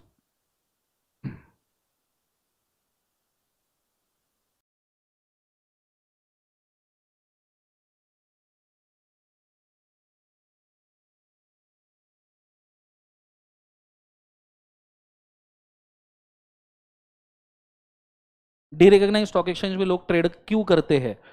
मैन्युपुलेटर्स, brokers और मार्केट में जबरदस्त पैसा ठोकने वाले जो लोग होते हैं वो डी रिकॉग्नाइज में ही ट्रेड करते हैं, उनको मैनिपुलेशन के ज्यादा चांसेस मिलते हैं। सिंपल, जहां गवर्नमेंट रेगुलेटेड है, सेबी रेगुलेटेड है, वो आपको मैनिपुलेशन करने देगा क्या? जो रेगुलेटेड नहीं है, होल पावर इज अवर, जो करना है करो। Are you guys understanding? And that's why you can trade, वहां सब मैनिपुलेटर्स रहते हैं। That's why it is not recognise ना गाइस, क्योंकि रिकॉग्नाइज हो गया तो फिर उसको मैनिपुलेशन अलाउड नहीं किया जाएगा। Is it? That's why. नहीं, grey market is different. Grey market को आप कह सकते हो अनलिस्टेड शेयर्स वगैरह नॉर्मली आप जहां से परचेस करते हो ना, जो लिस्ट होने वाले हैं। जैसे अब ओयो लिस्टिंग के बहुत सारे चांसेस बोले जाते हैं, ठीक है, पर ओयो अभी तक लिस्ट नहीं हुआ है। पर अब अगर आप ओयो अनलिस्टेड परचेस कर रहे हो, that is called grey market. या स्टॉक एक्सचेंज बंद होने के बाद आप अगर कोई ऑर्डर प्लेस करके फिजिकल शेयर सर्टिफिकेट्स मूव कर रहे हो तो उसको ग्रे मार्केट कहा जाता है, ठीक है। Out of stock market, out of 7 recognise stock exchange अगर आप या डी रिकॉग्नाइज छोड़ के भी अगर आप कुछ कर रहे हो किसी भी फॉर्म में, तो उसको ग्रे मार्केट कहा जाता है। Is it very clear? Derecognise के ऊपर के ट्रेड ग्रे नहीं कहा जाते क्योंकि उसका डॉक्यूमेंटेशन ठीक होता है। ग्रे का मतलब क्या है? जिसका डॉक्यूमेंटेशन में दिक्कत है थोड़ी बहुत। Is it very clear? जिसके एविडेंस में दिक्कत है, जिसको प्रूव करना मुश्किल है, ग्रे उसको कहा जाता है ना, कि ऐसा एरिया जो डाइसी है। Is it? इसके आंसर पढ़ लो फास्ट।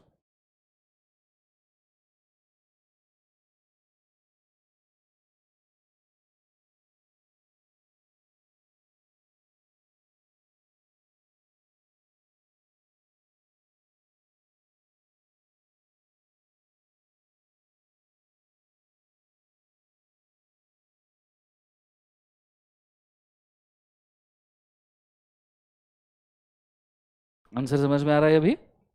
तो जिनके शेयर लिस्टेड नहीं है, अगर वो डिबेंचर और प्रेफरेंस शेयर्स भी लिस्ट करे, वो भी प्राइवेट प्लेसमेंट वाले, तो क्या ऑब्वियस सी बात है आप उसको लिस्टेड कंपनी मानोगे? नहीं। दूसरा, डी रिकॉग्नाइज्ड स्टॉक एक्सचेंज के ऊपर अगर आपके शेयर्स वगैरह लिस्टेड है, क्या आप उसको लिस्टेड कंपनी मानोगे? नहीं। तो दोनों के आंसर सिमिलर आएंगे। आंसर समझ में आया है सबको? जोर से बोले यस और नो। मतलब जितने पहले से थे, आप दोनों को समझ में थोड़ा दिक्कत आएगा, ठीक है, पर पहले से वाला समझ में आया है सबको अच्छे से? जोर से बोले एक बार यस और no.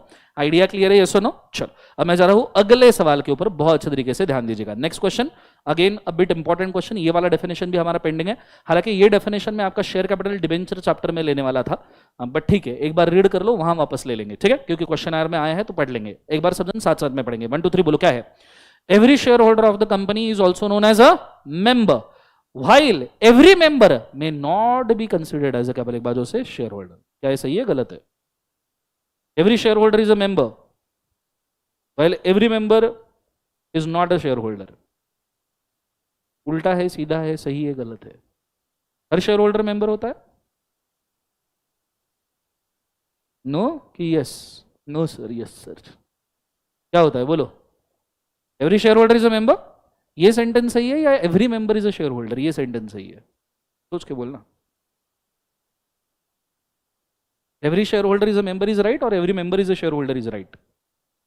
Every member is a share holder, because member सिर्फ इक्विटी शेयर होल्डर्स हो सकते हैं, तो वो तो शेयर होल्डर, पर every share holder is not a member, because preference share holder रहा तो क्या वो मेंबर माना जाता है क्या? नहीं। तो सेंटेंस में थोड़ा डाइसी बना है। उन्होंने एक्सप्लेन तो बोल दिया है, पर खुद ही नशे करके सेंटेंस लिखा है, ठीक है। एक्चुअली ये थोड़ा अदरवाइज होना चाहिए, उल्टा सेंटेंस लिखा जाना चाहिए, ठीक है। आगे, explain the validity of the statement. तो ये स्टेटमेंट तो मुझे सही नहीं लग रहा कि every share holder is a member is not right. हाँ, उल्टा लिखते every member is a share holder, मैं मान सकता था, ठीक है। Explain the validity of statement and point out the distinction between member and share holders, ठीक है। इजी क्वेश्चन है, इसके लिए मेंबर का डेफिनेशन आपको पता होना चाहिए। एक बार डेफिनेशन थोड़ा सा पढ़ते हैं, पॉइंट नंबर थोड़ा गलत हुआ है यहाँ पे, 1 2 3, ठीक है। सब जन पढ़ेंगे अ मेंबर से। 1 2 3 बोलो क्या है? A member in relation to company means a subscriber of the memorandum of the company, मतलब कंपनी के मेमोरेंडम में सब्सक्रिप्शन क्लॉज में जिसने शेयर लिया है वो है, ठीक है। And agreed to become a member of the company. दूसरा, every other person who agrees in writing to become a member of the company whose name is entered on register of members. Register of member के लिए अगर आप section ढूंढने जाओगे तो section number 88 है, chapter number है 7, register of member, is it? और तीसरा, every person holding the shares of the company and whose name is entered as a beneficial owner, register of beneficial owner। याद आया? Section number कौन सा? Sorry, section number है 89, और beneficial owner का register, substantial beneficial owner सुना है? बोलो हाँ या ना। सी, सिंपल है, रजिस्टर ऑफ मेंबर्स का section number 88, MGT form number कौन सा बोले एक बार? 1, रजिस्टर ऑफ मेंबर्स का, ठीक है। बेनिफिशियल और सब्सटेंशियल बेनिफिशियल ओनरशिप के जो रजिस्टर है वो बेन में आता है, बेन 1, बेन 2, बेन 3, याद आया? तो जब मैं आपको बेनिफिशियल ओनर पढ़ाऊंगा चैप्टर 7 में तब ये हो जाएगा, डोंट वरी। सो 3 लोग आपके शेयर होल्डर माने, मेंबर्स माने जाएंगे। कौन? सब जन बोलो। सब्सक्राइबर मेमोरेंडम का, दूसरा जिसका रजिस्टर ऑफ मेंबर में नाम है और जिसने राइटिंग में कंसेंट दिया है, और तीसरा जिसने राइटिंग में कंसेंट दिया और जिसका बेनिफिशियल ओनर करके नाम है। ये 3 लोग क्या बन सकते हैं बोले एक बार? मेंबर। अब नीचे डिफरेंस देके रखा होगा आपका मेंबर और शेयर होल्डर का, थोड़ा सा दिया होगा, उसको एक बार रीड कर लीजिए, गो फॉर इट फास्ट, जो भी आपको समझ में आता है। या मेंबर और share holder, preference share holder, equity share holder का डिफरेंस समझ सकते हो? प्रेफरेंस और इक्विटी का डिफरेंस पता है ना? वो भी लिखा तो चलेगा, बिकॉज मेंबर शेयर होल्डर में वही फर्क है ना, यस और नो?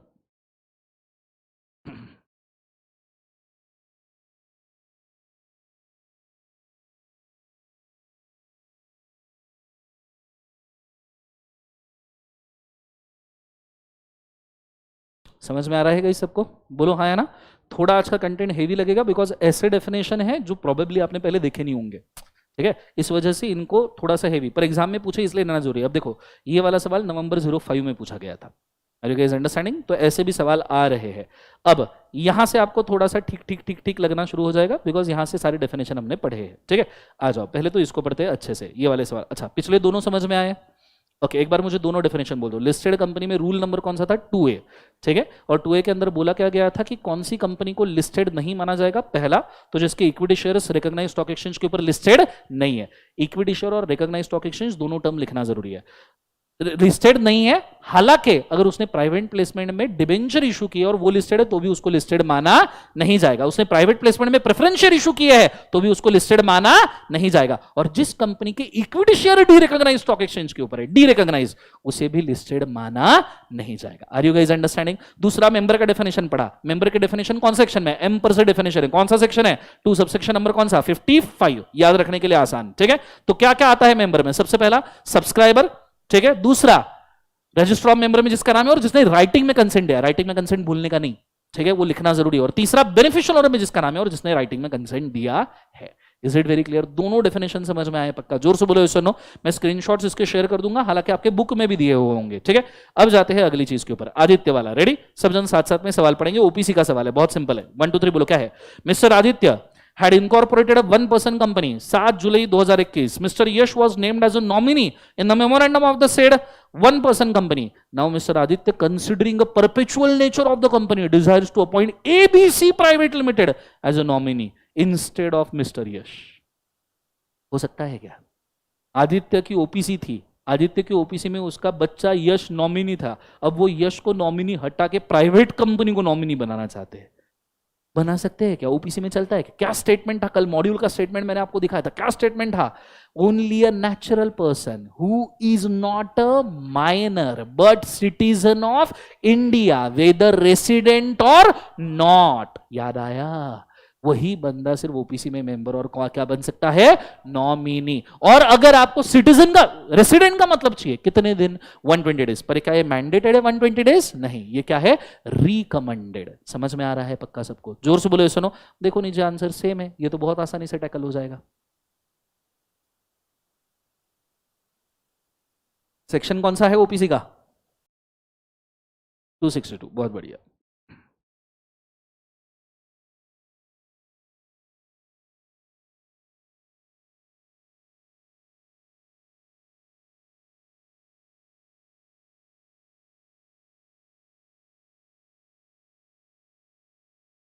जम गया आंसर? बोलो हाँ है ना? एवरीबडी यस और नो? चलो अगले वाले सवाल के ऊपर जाते हैं। अब यहां से तो इजी बीजी है, प्राइवेट और पब्लिक कंपनी का डेफिनेशन पूछा है, बोल सकते हो क्या? चलो प्राइवेट कंपनी का डेफिनेशन कौन सा सेक्शन है?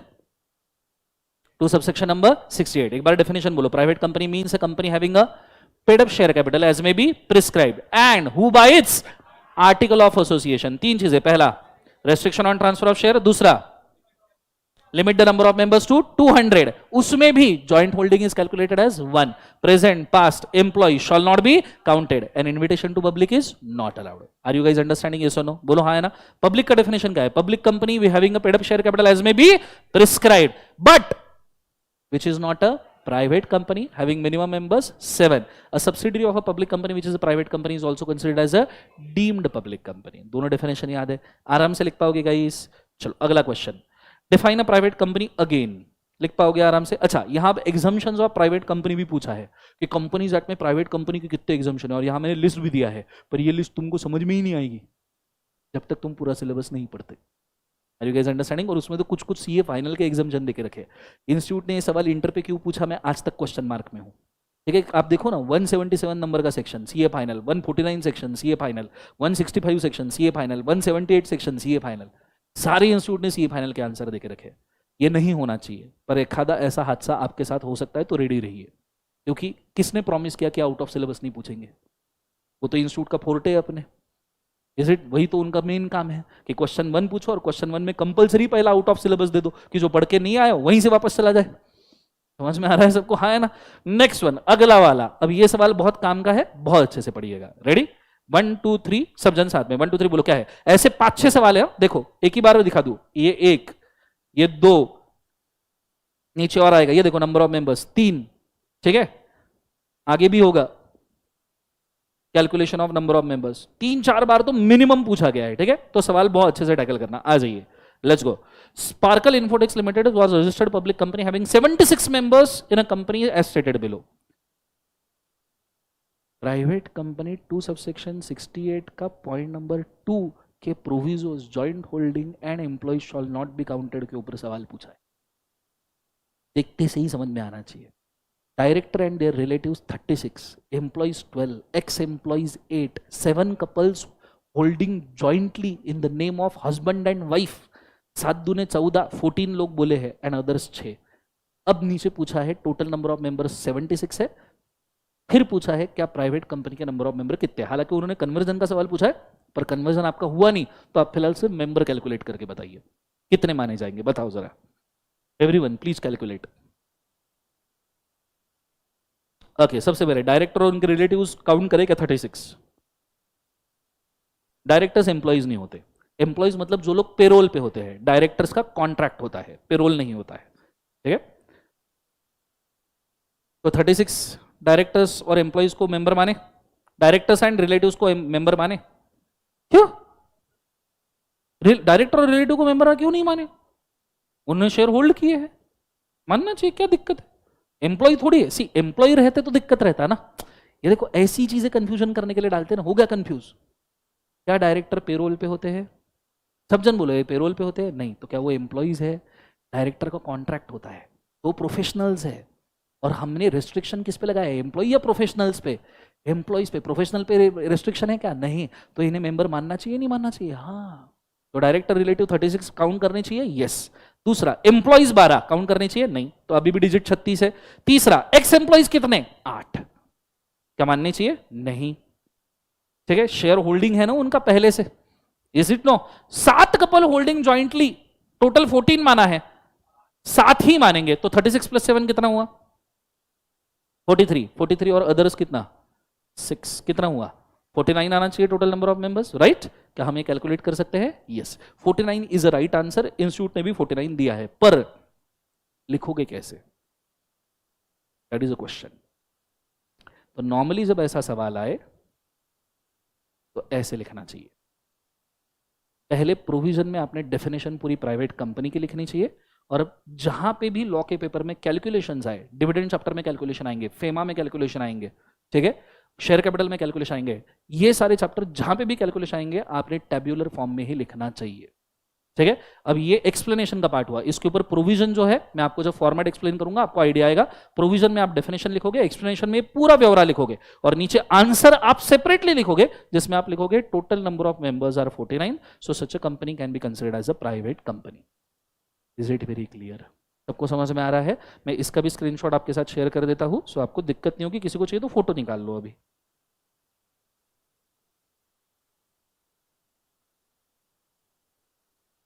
ठीक है, ये वाला सवाल समझ में आया? अब देखो ऐसे कितने पूछे गए हैं, ये एक हो गया, ये दूसरा सिमिलर सवाल है। अब इसमें सिर्फ नंबर अल्टर कर दिए उन्होंने, बाकी कंटेंट सेम है। बोलो हाँ या ना?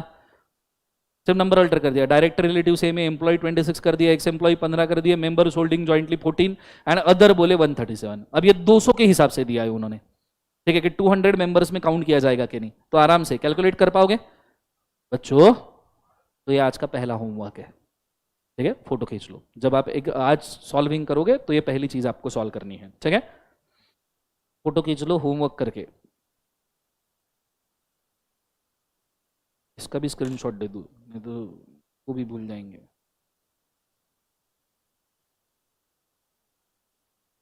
सॉरी, होल्ड, खींच लो। इसको आपको कैलकुलेट करके देना है, ठीक है। और जो मैंने टेबुलर फॉर्म बोला उसी फॉर्म में मुझे चाहिए। पहली बात, ऊपर प्रोविजन में क्या लिखना है?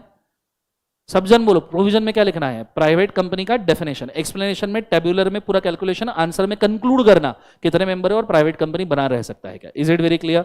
चलो, ये हो गया होमवर्क का पहला क्वेश्चन। सिमिलर क्वेश्चन अभी आपको बहुत सारे दिखेंगे यहाँ पे, ठीक है, पर उसके ऊपर ज्यादा फोकस हम नहीं करेंगे, हम अगले क्वेश्चन के ऊपर जाएंगे, ठीक है। आ जाओ बोर्ड के ऊपर। नाउ ये वाला सवाल है, एग्जाम में पूछा गया है, who shall be considered as a promoter of the company. तो प्रमोटर का डेफिनेशन अभी मैं पेंडिंग रख रहा हूं, इनकॉर्पोरेशन चैप्टर के स्टार्टिंग में ही हम इसको लेंगे, क्योंकि incorporation, pre incorporation contract, promoter, provisional contract, ये सब एक साथ लेना है, तो इसको पेंडिंग रखते हैं फिलहाल, ठीक है।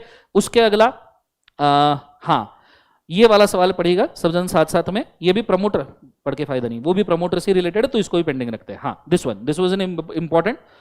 Which of the institution are regarded as public financial institutions? कौन से इंस्टीट्यूशन को हम PFIs बोलते हैं, ठीक है। क्या मैंने PFI के डेफिनेशन का सेक्शन आपको बताया इसके पहले? क्या था डेफिनेशन का सेक्शन? 2 सबसेक्शन नंबर 72, याद है सबको? किस किस को PFI बोलते हैं, ठीक है। तो आप पहले तो पीएफआई के डेफिनेशन पढ़ लीजिए, बाद में मैं आपको एनालिसिस करके इसको शॉर्ट करके याद रखने लायक सिचुएशन में ला दूंगा, पहले रीड कर लीजिए सिर्फ।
लास्ट, इसमें से जो लास्ट वाला एरिया है पॉइंट नंबर 3, ये मैंने नॉलेज पॉइंट ऑफ व्यू देके रखा है फिलहाल सिर्फ, ठीक है। ये आपने नहीं भी याद रखा तो भी चल जाएगा, इट्स ओके।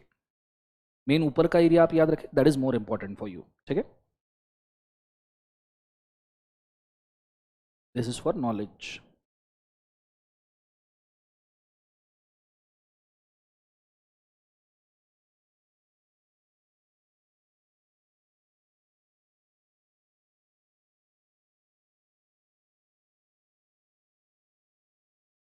चलो डन गाइस, पढ़ लिया सबने? Okay, now let me tell you PFI क्या होता है। बहुत इजी है एक्चुअली, आपने पढ़ के याद करने की कोशिश की तो बिल्कुल याद नहीं होगा, पर आपने लॉजिकली अगर बेस बनाया ऑब्वियसली फिर याद रखने से कोई रोक नहीं सकता, फिर आप चाहो तो भी भूल नहीं पाओगे, ठीक है। बहुत अच्छे से ध्यान देना। पब्लिक फाइनेंशियल इंस्टीट्यूशन, बहुत सिंपल वर्ड्स में अगर आपको मैं बताऊं ना, तो it is a financial institution which is a government company. थोड़ा सोच लो।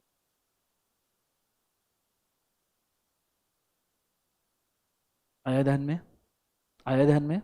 क्या मतलब है मैंने ये जो बोला इसका, can you tell me? It is a financial institution which is government company, मतलब क्या है इसका? इसका मतलब क्या है बोलो? मतलब ये ऐसी फाइनेंशियल इंस्टीट्यूशन है जिसका 51% of capital is held by इधर सीजी और एसजी और बोथ। समझ में आया? या इधर this financial institution is subsidiary of government company. बोलो हाँ है ना? अगर आपने इतना समझ लिया तो आपको पीएफआई याद हो गया। बस ये एक चीज आपने समझ ली, क्या? FI plus government company is a PFI. Simple है ना? फाइनेंशियल इंस्टीट्यूशन जो गवर्नमेंट ने होल्ड किया, गवर्नमेंट किसकी है? पब्लिक की है, तो पीएफआई हो गई ना भाई। Simple logic. Is it very clear? Yes और नो? पर सर ऐसे थोड़ी होगा, समझाओ ना जरा ठीक से। तो आ जाओ, पीएफआई का डेफिनेशन है 2 सबसेक्शन का में बोले एक बाजू से 72। 2 सबसेक्शन 72 में पीएफआई कितने पार्ट में डिवाइड किया है? 2। पहले कुछ पीएफआईज डिफाइंड पीएफआईज बोले जाते हैं। कौन से पीएफआई बोले जाते हैं? डिफाइंड। डिफाइंड मतलब इनको परमानेंट पीएफआई का दर्जा दे दिया है कि भाई चाहे दुनिया इधर की उधर हो जाए, तुम्हारे अंदर का 51% तो हम नहीं बेचने वाले। तुम्हारे अंदर जो हमने 51% स्टेक लिया वो तो गवर्नमेंट नहीं बेचने वाली, ये गवर्नमेंट ने डिक्लेयर कर दिया। अब ऐसे कौन से 3 डिफाइंड पीएफआई है? पहला इलायची, life insurance corporation of India. Government की एलआईसी, गवर्नमेंट का सबसे मैस्कॉट इन्वेस्टर है भाई, गवर्नमेंट का फेवरेट है, ठीक है। जो फ्लेवर ये गवर्नमेंट के फंडिंग में ऐड करता है वो फ्लेवर कोई ऐड नहीं कर सकता, इसलिए एलआईसी।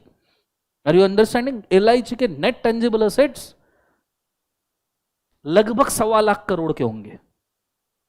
एलआईसी का आईपीओ श्रीलंका और पाकिस्तान के इकोनॉमी को डबल करने के बाद पूरे दोनों कंट्री इकोनॉमी को डबल भी कर दिया तो भी एलआईसी का आईपीओ उसको खा जाएगा। Are you guys understanding? LIC government का इतना बड़ा मैस्कॉट इन्वेस्टर है कि गवर्नमेंट एलआईसी को सिर्फ छू बोलता है और वो सामने वाली कंपनी को पूरा एक्वायर करके आ सकता है। इतना दम एलआईसी में है। क्यों? क्योंकि एलआईसी जब बनाया था तब 245 प्राइवेट सेक्टर इंश्योरेंस को बंद करके एक एलआईसी बनाया था। 245 कंपनी का मर्जब ना भूतो ना भविष्यति पूरे दुनिया के हिस्ट्री में कभी नहीं हुआ है, जो इंडियन गवर्नमेंट ने 1956 में किया था। Are you guys understanding? Yes or no? तो इनको तो गवर्नमेंट ने बोल दिया, सारे प्राइवेट सेक्टर इंश्योरेंस को जमा करके बोल दिया तुम तो छूट नहीं सकते, तुम तो पीएफआई रहोगे। Is it very clear? दूसरा इसके लाइन में ला लिया UTI, unit trust of India, ठीक है, जो अभी उसका बैंकिंग सेक्टर एक्सिस बैंक में कन्वर्ट हुआ है। पहले ये यूटीआई बैंक हुआ करता था, देन एक्सिस बैंक ने इसको एक्वायर करके इसको एक्सिस बैंक नाम दे दिया। पर यूटीआई म्यूचुअल फंड्स और यूटीआई कंपनीज अभी भी चल रही है। हालांकि इसमें फ्रॉड भी हुआ था, जब फ्रॉड हुआ था तभी एक्सिस बैंक में कन्वर्ट हुआ था। और तीसरा वाला जो पर्सन है दैट इज थर्ड आईएफसीआई, जिसको कहा जाता है आईडीएफसी, जिसको कहा जाता है इंफ्रास्ट्रक्चर डेवलपमेंट फाइनेंस कंपनी। अब अगर आपने देखा होगा तो अभी अभी आईडीएफसी बैंक का भी नाम आने लगा है, पर आईडीएफसी कॉर्पोरेशन अलग है, आईडीएफसी बैंक अलग है। अभी जो सिंपल सी बात है, एलआईसी ने बैंकिंग सेक्टर नहीं खोला, पर यूटीआई ने बैंकिंग सेक्टर खोला था, वो एक्सिस लेके चला गया। Is it very clear? और आईडीएफसी ने अभी बैंकिंग सेक्टर के अंदर खुद का नाम बनाने की शुरुआत की है। आपने कई बार आईडीएफसी बैंक की ये देखी होगी एडवर्टीजमेंट, इज इट? तो गवर्नमेंट ने क्या बोला, तुम तीनों को तो हमने डिक्लेयर कर दिया भाई, तुम पीएफआई हो, पब्लिक फाइनेंशियल इंस्टीट्यूशन हो, खत्म बात। अब इसके अंदर इन्होंने क्या बोला कि हमने इनका 51% शेयर होल्ड कर लिया है, पर गवर्नमेंट ये भी बोलता है ये तीन के अंदर अगर हमने पीएफआई, ये तीन पीएफआई में हमने 51% कभी बेच भी दिया तो भी ये पीएफआई ही रहेंगे। तो इनको नाम से पीएफआई बना दिया। इनको कैसे पीएफआई बना दिया? नाम से, होल्डिंग की वजह से नहीं। इनको कैसे पीएफआई बना दिया? नाम से, कि हमने तुमको पीएफआई नाम दे दिया है, ये बन गए नाम से पीएफआई। अब इनमें गवर्नमेंट भले होल्डिंग कम करे, ज्यादा करे, कुछ भी करे, अभी एलआईसी का आईपीओ आया, पब्लिक भी तो होल्डिंग रख रही है, पर क्या पीएफआई के दर्जे से बाहर हो गई एलआईसी? नहीं। तो इसमें गवर्नमेंट का होल्डिंग कम ज्यादा हो, इसलिए गवर्नमेंट ने सेफ साइड खेल लिया, बोले इनका नाम पीएफआई है, बात खत्म।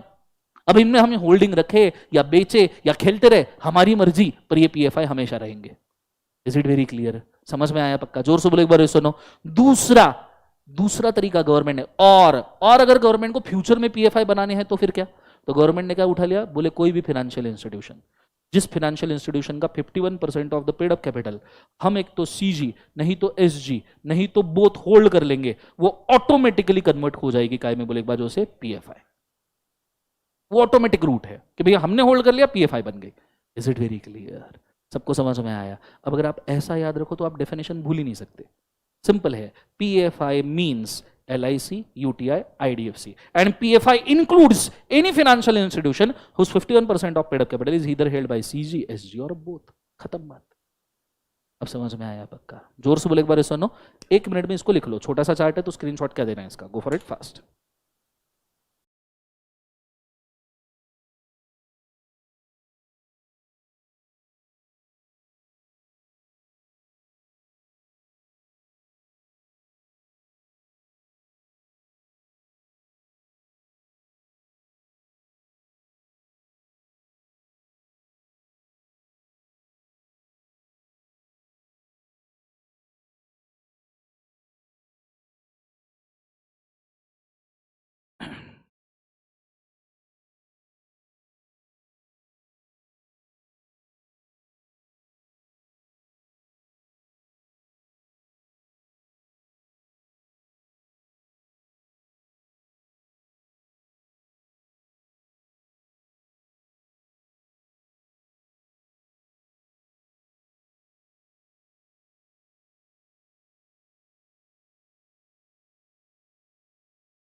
बुक्स ऑलरेडी डिस्पैच होना शुरू हो गए हैं बेटा ऑलरेडी। एक बार सपोर्ट टीम को कॉल कीजिए, जब से ऑर्डर प्लेस किया है 7 वर्किंग डेज में आपको बुक्स मिल जाएंगे बेटा, डोंट वरी।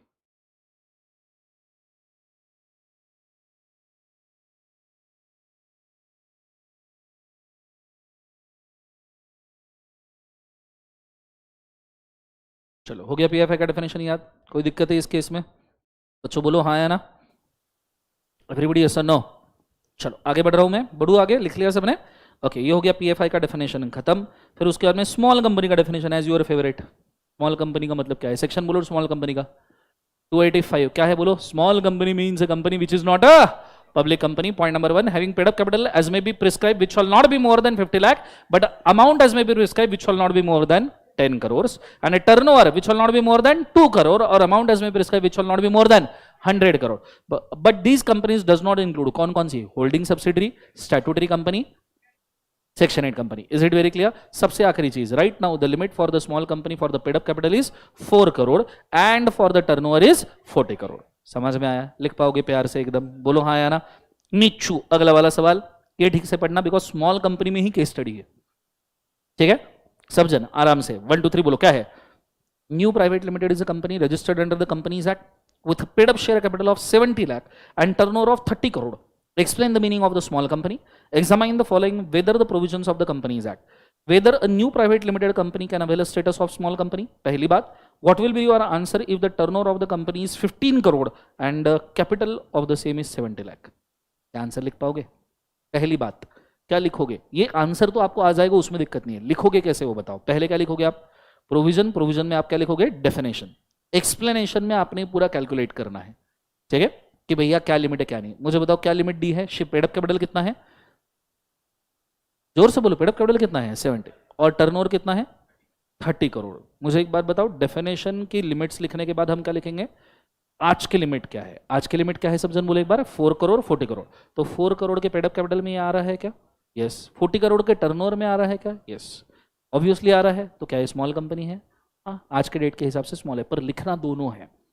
डेफिनेशन भी लिखना है, लिमिट भी लिखना. क्लियर है? पर होल्डिंग सब्सिडरी है क्या? ये कहीं लिखा है होल्डिंग सब्सिडरी है? नहीं. तो बच गया. फिर सेक्शन 8 है क्या? नहीं. स्टैट्यूटरी कंपनी है क्या? नहीं. तो क्या प्योर स्मॉल कंपनी माना जाएगा? यस. अब नीचे के क्वेश्चन.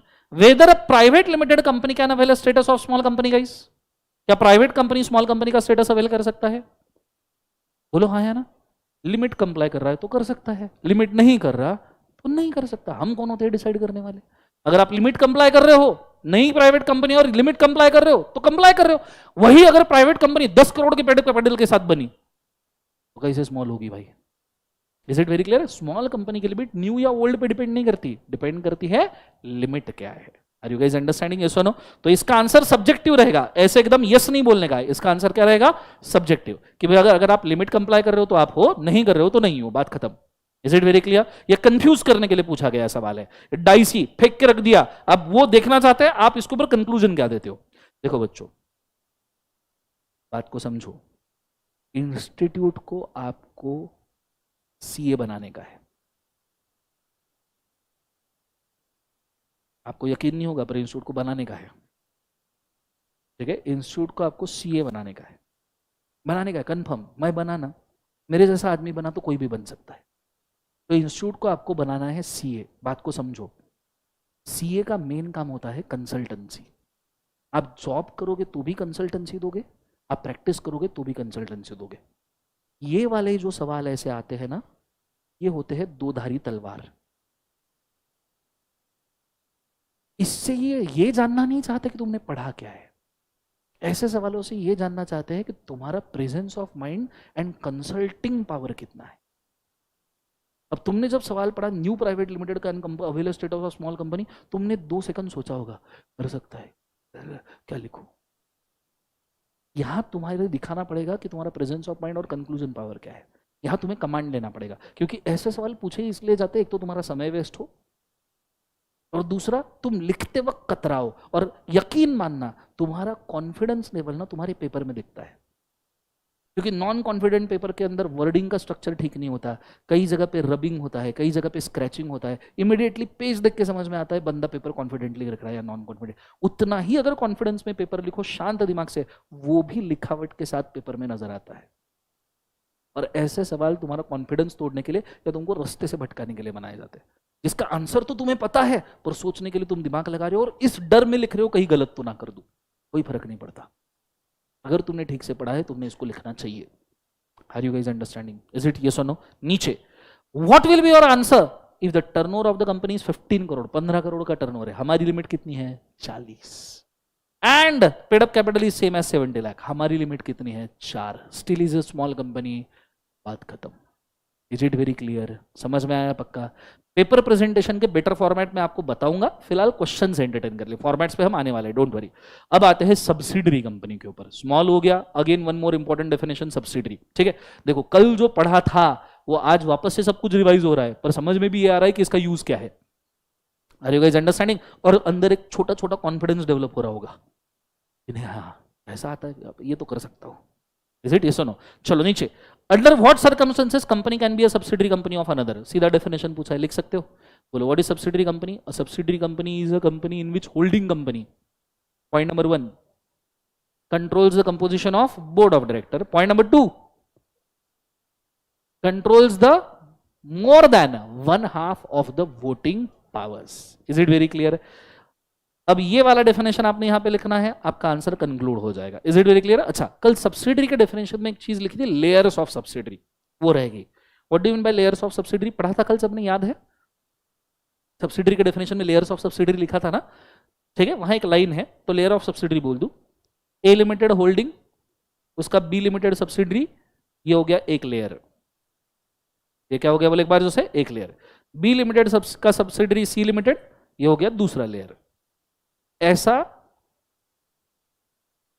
इन्वेस्टमेंट कंपनी को रेस्ट्रिक्शन है कि इन्वेस्टमेंट कंपनी 2 लेयर से ज्यादा सब्सिडरीज नहीं बना सकते, पर ये प्रोविजन फाइनल लेवल पे है, इंटर पे नहीं है, ठीक है? सेक्शन नंबर है 186, जिसमें बोला है कि investment subsidiaries can not be more than 2 layer subsidiaries, तो फाइनल लेवल पे आएगा। पर आपको मीनिंग मैंने बता के रख दिया, नहीं तो ऐसा ना हो कि डेफिनेशन पता नहीं है, ठीक है? चल, ये हो गया। अब सब्सिडरी कंपनी के प्रैक्टिकल क्वेश्चंस आएंगे, जरा इसको पढ़ते हैं साथ साथ में। रेडी? सब जन साथ में पढ़ेंगे। 1 2 3 बोलो क्या है? सब साथ में 1 2 3 बोलो क्या है? Paid up share capital of AVS private limited is 1 crore, consisting of 8 lakh equity shares of 10 each. 8 lakh share है 10 रुपए के, fully paid up, and 2 lakh cumulative preference shares of 10 each. हमारे लिए काम के कौन से? इक्विटी या प्रेफरेंस? इक्विटी। दूसरा, XYZ private limited and BCL private limited are holding 3 lakh equity shares and 1,50,000 equity shares respectively of AVS private limited. ला ला ला ला ला। नीचे, XYZ private limited and BCL private limited are subsidiary companies of TSR private limited. ला ला ला ला ला। नीचे, with reference to provision of Companies Act, examine whether AVS Private Limited is subsidiary of TSR Private। ये कल वाला ही example है। सल्लू, ऐश, कटरीना, जैकलिन, याद आया? ऐसा जब सवाल आए तो पहला काम क्या करना चाहिए? डायग्राम ड्रॉ करना चाहिए, जो लिखा है उसको लेके आ जाना चाहिए जगह पे। क्या बोला है? सबसे पहले कौन सी कंपनी बोली है? AVS, तो लेके आओ भाई साहब AVS। AVS के कितने शेयर्स है? 8 लाख शेयर्स। 8 लाख शेयर में से XYZ प्राइवेट, BCL प्राइवेट, तो एक साइड आएगा XYZ, एक साइड आएगा BCL। ये दोनों कंपनी कितना कितना होल्ड कर रहे हैं? कितना? 3 लाख, 1.5 लाख, टोटल कितना हो गया? 4.5 लाख। और डायरेक्ट बोल दिया XYZ and BCL are the subsidiary of किसका? TSR। तो इसका कैलकुलेशन बच गया। ये तो डायरेक्ट बोल दिया ना सब्सिडी, तो अपना टेंशन ही खत्म हो गया ना, ठीक है?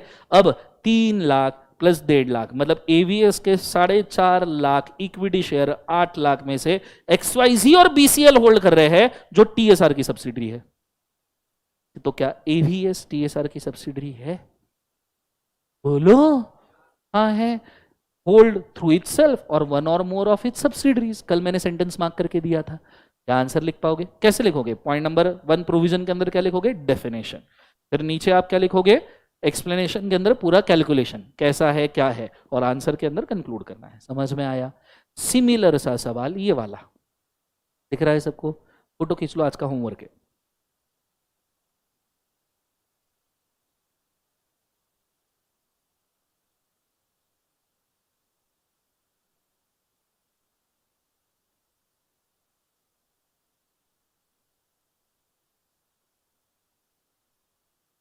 ठीक है, इसलिए सबने फोटो। तो ये ऐसे 2-3 सवाल सिमिलर सिमिलर से है, और सब सब्सिडरी कंपनी के कैलकुलेशन के ऊपर ही है, आप सिर्फ देखते रहो, ठीक है? सी, ये भी वैसा ही सवाल है।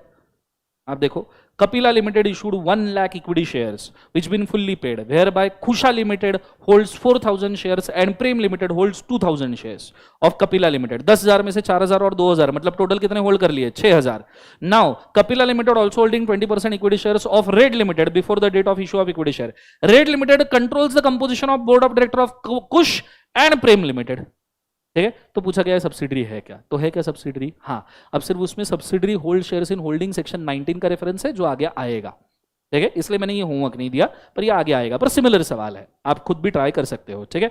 ये होने के बाद में अगला वाला, this one, the information extracted from audited financial statement of smart solution limited, paid up equity capital is 50 lakh divided into 5 lakh shares of each, ₹10 रुपए का एक शेयर रहेगा, ठीक है? नीचे, द टर्नओवर इज 2 करोड़ रुपए। Further, Nice Software Limited, which is a public limited company, is holding 2 lakh equity shares fully paid up of Smart Solutions Private Limited। Smart Solution मैं पढ़ रहा हूं, तुम भी पढ़ रहे हो ना? कि आराम से खुद पढ़ते हो या मैं फास्ट, तुम पढ़ो आराम से, बेटर है। तो पता चला सर बहुत अच्छे से पढ़ते हैं पर हमको पढ़ते ही नहीं आया।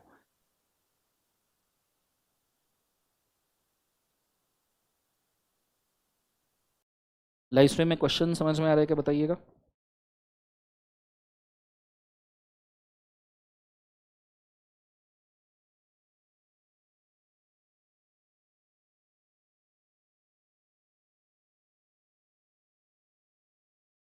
ये वाला एरिया हो गया।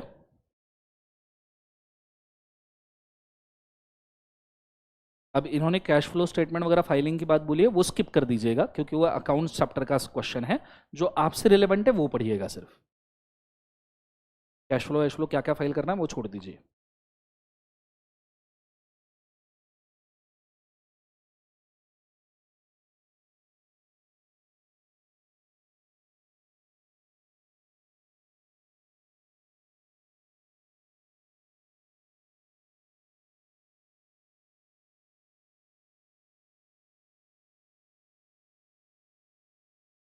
लेक्चर्स के लिए thank you, got an exemption, बहुत बढ़िया, शानदार, मेनी मेनी कॉन्ग्रेट्स बेटा हर्ष।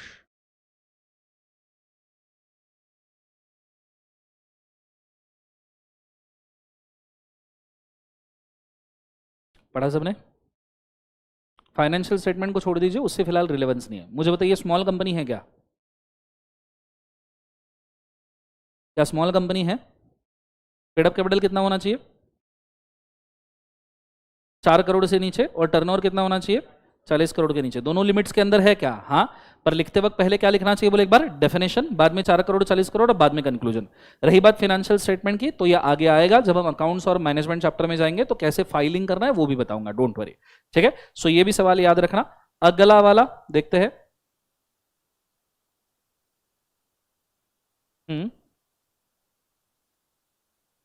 हाँ, होल्डिंग अगर सब्सिडी 50% से ज्यादा पब्लिक कंपनी शेयर होल्ड करती है तो होल्डिंग सब्सिडी बन जाएगा, फिर वो स्मॉल कंपनी के डेफिनेशन से बाहर हो जाएगा। Is it very clear? Yes और नो? नीचे अगला। अब ये देखो, ये वाला सवाल वैसा ही है लगभग। ADZ private limited is having paid up share capital of 45 lakh and turnover of 185 lakh, मतलब 1.85 crore. It is wholly own subsidiary of K limited, a listed company. Can ADJ limited can be called a small company? नहीं, क्योंकि holding company और subsidiary company count नहीं होती। Simple as that. Yes और no? ये वाला सवाल देखिए, ये वापस से वही कैलकुलेशन वाला है, सब्सिडरी कंपनी का सिमिलर सा सवाल है, तो इसको आज होमवर्क में रीड कर पाओगे, बोलो यस और नो? ये भी सिमिलर सा सवाल है, 10 लाख शेयर्स और क्यूमुलेटिव प्रेफरेंस शेयर्स। तो सब्सिडरी के ऊपर बहुत सारे सवाल पूछे हैं। ये देखो अगेन सेम, बहुत सारे सवाल सब्सिडरी कंपनी के ऊपर सेम सेम पूछे। चाहिए तो आप एक बार रीड कर लो, जैसे मैं 1-2 सवाल रीड करवा दूं, आंसर आपको इमीडिएटली आ जाएगा। ये रीड कर लो मन में, गो फॉर इट फास्ट।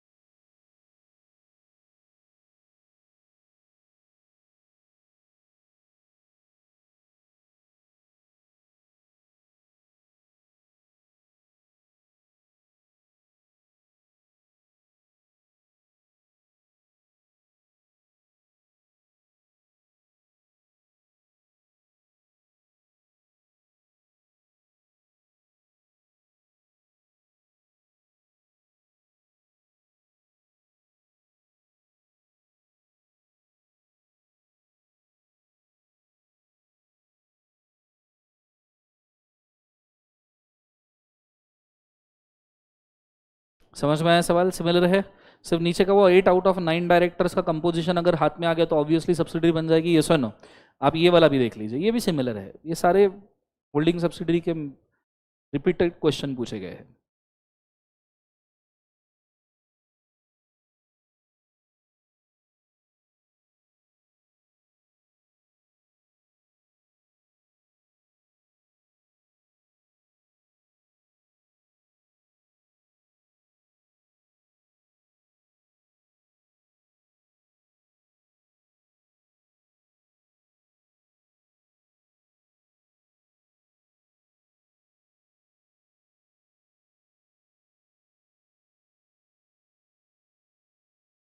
समझ में आया? सेम सवाल है एग्जैक्टली। तो ऐसे सब्सिडरी के बहुत सारे सवाल पूछे हैं, तो ऐसे आप रेफर कर सकते हो। क्वेश्चनर में सारे सवाल विद द मॉडल आंसर्स दिए हैं। सबको समझ में आ रहा है? पक्का बोलो हाँ है ना? आफ्टर दिस अगर कोई सवाल बाकी है तो that is again, let me see, वही वाला जो आपका लिस्टेड कंपनी का सवाल है जो हमने इसके पहले देखा हुआ है। नेक्स्ट और कोई सवाल बाकी है? फॉरेन कंपनी का, पर फॉरेन कंपनी अभी तक हमने देखा नहीं है तो हम फॉरेन कंपनी में एंटरटेन करेंगे। हाँ, उसके बाद में ये वाले सवाल आते हैं जो है कैरेक्टरिस्टिक्स ऑफ कंपनी पे। हालांकि ये सिलेबस में सारे सवाल कैरेक्टरिस्टिक्स के नहीं है, लिफ्टिंग ऑफ कॉर्पोरेट वेल्थ के नहीं है क्योंकि मॉड्यूल में नहीं दिया है, बट फिर भी इसके सवाल मैंने नॉलेज पॉइंट ऑफ व्यू देख के रखे हैं। यहाँ आपका चैप्टर 1 का क्वेश्चन आंसर डिस्कशन भी पूरे तरीके से होता है खत्म। समझ में आया पक्का? जोर से बोले सुनो। तो हमने कंटेंट वाइज भी डेफिनेशंस इंपॉर्टेंट देख लिए, हमने क्वेश्चन ईयर वाइज भी डेफिनेशंस इंपॉर्टेंट वाले देख लिए।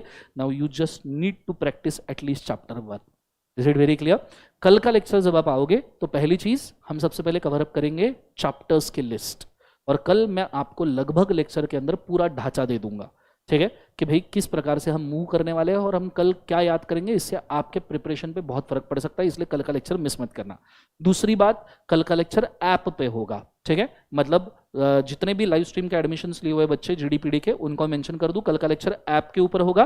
तो कल से आपने ऐप के ऊपर आना है, उसके लिए आज सपोर्ट टीम को कॉल करके कृपया ऐप के ऊपर लेक्चर प्ले करना सीख लीजिए, ठीक है। तो ये चीज को आपने याद रखना। आज के लिए हम यहाँ पे स्टॉप कर रहे हैं। This is all for today. Have a nice day. Thank you बोलो, जोर से बोलो। चलो, good day, god bless you. जो होमवर्क दिया है अभी कर लो फटाफट फटाफट, उसके बाद में लंच ब्रेक ले लेना। Is it very clear? तो आपका समय भी सेव हो जाएगा। इसके एडिशन में भी जो एडिशनल क्वेश्चंस मैंने लिए हैं वो अगर आप रेफर कर सकते हो तो क्वेश्चनर से आज पूरा चैप्टर 1 कंप्लीट कर लो, एक्सेप्ट जो मैंने पेंडिंग रखा है, क्योंकि वो आगे आपको काम में आएगा। Is it very clear? चलो, good day, god bless you, ओम नमः शिवाय। ठीक है, कल वापस से बैच कितने बजे